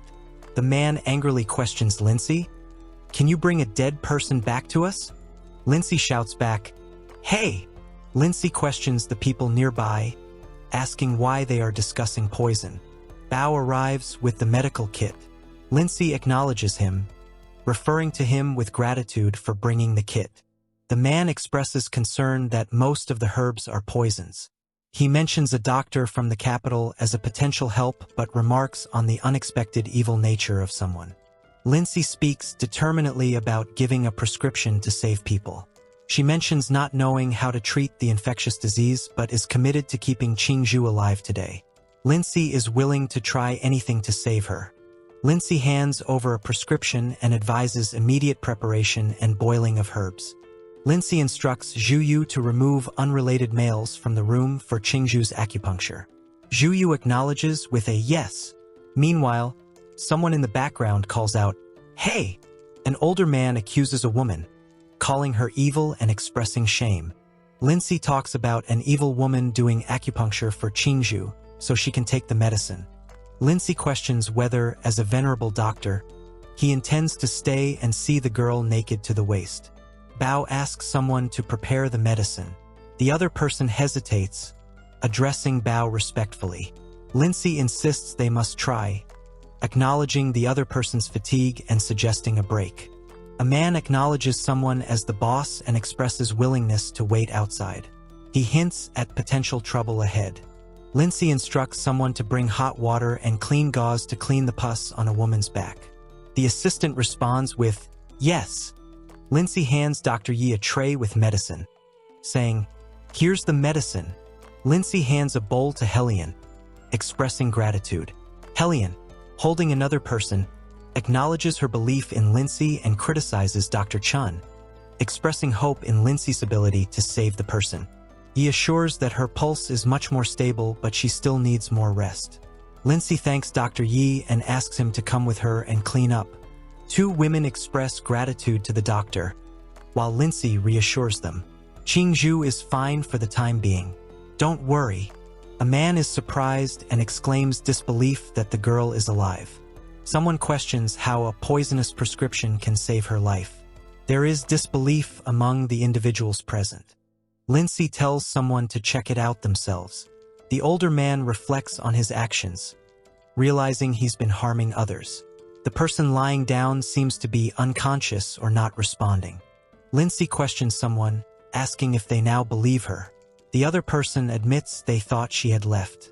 Lindsay expresses appreciation for the doctor's virtues and acknowledges the challenges ahead in curing the plague. She seeks their trust for future endeavors. Lindsay expresses gratitude to Dr. Yi for his integrity, admitting her past narrow-mindedness. She assures Dr. Yi that all doctors in Shitong City will follow his orders. The characters are not visible here, only a quiet building at night. A thought emerges about records being in the room and someone sleeping. The thought crosses Bao's mind about finishing the records in his hands. Someone invites Lindsay to come in. She looks surprised. Lindsay approaches Chan, noting that it's late and she's still awake. Lindsay approaches Helian. She asks where he has been, mentioning she was waiting for him. Chan mentions visiting to treat a maid. She thinks the maid might have been infected while shopping. Chan asks Mrs. Chong for new medical records. Lindsay asks if he wouldn't go to sleep before she returned, commenting on his poor condition. Bao reassures by saying, "I'm fine." Another character reflects on the past, expressing regret for not being able to stay by someone's side and missing them for 5 years. Helian states confidently that he can't waste time losing someone again. Helian asks Lindsay to forget about past events, reminding her it's been 5 years and to let it go. Lindsay reassures him, promising to heal him and mentioning he'll have plenty of time in the future to pursue his desires. Chan tells someone, "I got it," then invites them to eat, mentioning they've been busy for long, encourages them to come and have some snacks that she asked to be prepared. Lindsay asks Ji Linyuan to stop, emphasizing that she's already made herself clear. Lindsay tells Helian to think more about himself and let go of the past. Helian responds by saying he doesn't deserve what Lindsay has done for him. Someone can't let go and keeps holding on tightly. Helian expresses his feelings, acknowledging the past pain and the unchanged depth of his emotions. Helian expresses heartfelt admiration, wishing only the best for the addressee in his eyes. Lindsay reflects on being seen as the girl he's always loved so much, but she hesitates with uncertainty. Lindsay speaks softly, apologizing for not considering his feelings. She urges him to sleep, emphasizing the importance of self-care. Helian asks if she would please stay. Helian decides to stay and read the records. He plans to have a consultation with the doctors and patients the next day. Chan assures him that she won't leave. Lindsay stands by the table, admitting, "I'm too greedy." Helian listens quietly. Helian thinks it's enough to watch her. He advises not to ask for too much. Lindsay stands by a window, thinking she needs to share something important with him when he's feeling better. Helian wonders if Lindsay is going to the consultation. He questions if she will get angry if he follows her. "I'm unable to transcribe images that contain dialogue or text due to copyright and privacy issues. But if you describe the scene or provide the dialogue, I can help summarize or interpret it for you." Bao speaks about hearing rumors. He mentions that his mom was sacrificed to appease the people. Bao confronts someone referred to as Master about besieging the city. Bao questions the lie. Helion stands nearby, observing. Helion assures, "Don't worry, my people are working on that." Helion says they should trust her because she's a brave woman. He wonders if she is fine. Helion speaks to Lindsay, acknowledging that someone spread rumors in the camp. Lindsay responds, blaming her own carelessness and pointing out an issue with the official who stopped him the previous day. Helion speaks about the epidemic, noting that it requires more people to manage it and maintain the situation. Helion listens silently as a thought crosses his mind about the official's suspicious behavior from yesterday. Helion demands to know who instructed the rumors to be spread. A soldier protests, claiming it's just a mistake and nobody asked him to do it. The character warns, "If anyone lies, one of you will die at random." A voice declares, "Your lives are in the hands of the next respondent." The freckled character desperately confesses, shouting that Sun Hu is the one responsible. The armored character, shocked, clarifies that Sun Hu from the Dragon Tiger Stockade is involved. Helion informs that Sun Hu plans to use the epidemic to attack the city lord's mansion. He mentions spreading rumors to create chaos, providing a chance to escape the city. Helion is questioned by Bao about their mom's location. Helion responds by instructing Jin He to select some people as they prepare to head into town. Lindsay walks through the bustling city streets, observing the vibrant surroundings. Helion mentions he has an important matter to discuss. Chan wonders about the commotion and asks Bao if he notices anything unusual. Bao nods, acknowledging the lively atmosphere around them. Helion asks if there's a solution for the epidemic in town. Lindsay responds that more time is needed and tells him not to worry about it. Helion thinks since he wants to know, they better tell him. Lindsay checked the maps and medical records. She deduced that the epidemic likely spread from the West Market in the south of the city. Two people stand beside Lindsay. Lindsay questions how the other person reached a conclusion. The other person explains Qingzhu went shopping in the West Market before falling ill. Bao reviews the medical records and notes that many cases of cold were recorded recently. He mentions that the West Market, a busy area with many vendors and businessmen, likely contributed to the spread of the epidemic. However, he observes that there are fewer good doctors in the area, leading to most patients being diagnosed with a cold. Lindsay mentions that the water supply in West Market appears different from other urban areas. The older man acknowledges the agreement by saying, "Yes, you're right." He then adds that many poor people couldn't afford to dig wells and had to go to Tongsu to carry water back. Lindsay suggests checking the water source to confirm its safety. She mentions controlling the epidemic effectively by addressing the source first. Lindsay stands by, informing that many people are surrounding the mansion and preparing to enter. The older man questions why something is happening so suddenly. Lindsay responds with surprise, asking, "What?" The scene starts at the inner yard of the city lord's mansion. Bao insists on handling the situation, urging the others to look at their condition. Lindsay tells Bao that they should face it together and insists on putting the sword down. Bao insists on going along. Lindsay reassures everyone that Mr. Chong will handle it and that avoiding the situation could have negative consequences. She assures that he'll be fine with her. Another voice appreciates everyone's support. Lindsay gives instructions to inform the royal preceptor and calm the crowd outside first. Someone shouts for another to come out and accuses Fang Shihai of not caring, expressing fear of dying. Another voice urges everyone to remain calm. There are calls for Fang Shihai to apologize. The young woman gestures for calm, assuring support. A person yells for someone to come out, calling them a malfeasant.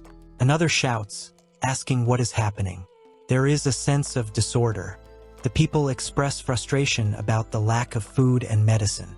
They accuse someone of hiding in a mansion, enjoying luxuries, while leaving the city's people to suffer. A group of people plots, "Let's break in and find food for us." With determination, Lindsay commands them to stop, promising food and medicine soon. A group of men is having a heated conversation. One man in front, with a determined expression, says, "Don't be fooled by them. She's just trying to get rid of us as soon as possible. Nothing will change when we leave. We even don't know where the woman is from." Another man, appearing to support him, adds, "Yeah, you know nothing about the situation." Lindsay asserts that Mr. Yi is a highly skilled doctor from the capital. She mentions that not only she but also Mr. Royal Preceptor is in Shitong City, transporting food and supplies to help. She promises to save everyone. A man expresses disbelief, questioning the skills of a young female doctor. Another person adds that the Royal Preceptor is besieging them instead of providing help, doubting they will be saved. Lindsay exclaims, "Yes, someone is aggravating the dispute." Lindsay questions someone, asking where they are going with an infectious disease and who will accept them. The other person hesitantly responds with, The woman insists that they have doctors who are handling the epidemic. Lindsay declares that she will not leave until the epidemic is resolved. She promises to live and die there with them. The characters discuss Dr. Ye's abilities.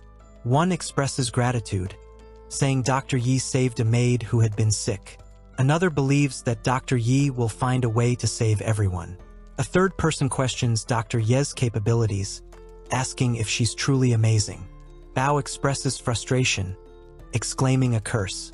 Another suggests that maybe they can trust the word about supplies coming. Another person agrees, saying they can wait a few days, supporting the doctor's advice not to go anywhere yet. A man expresses his frustration, cursing a woman's potential to cure the infectious disease. He insists that everyone should perish. Bao charges with a sword, shouting about a plan being destroyed. Chan warns Dr. Yi to be careful. Helian, holding Lindsay, urgently asks how she's doing. Lindsay expresses relief, saying it's great that Lindsay wasn't hurt. Lindsay shouts, "Ji Linyuan, you can't die." Helian questions if she cares about him that much.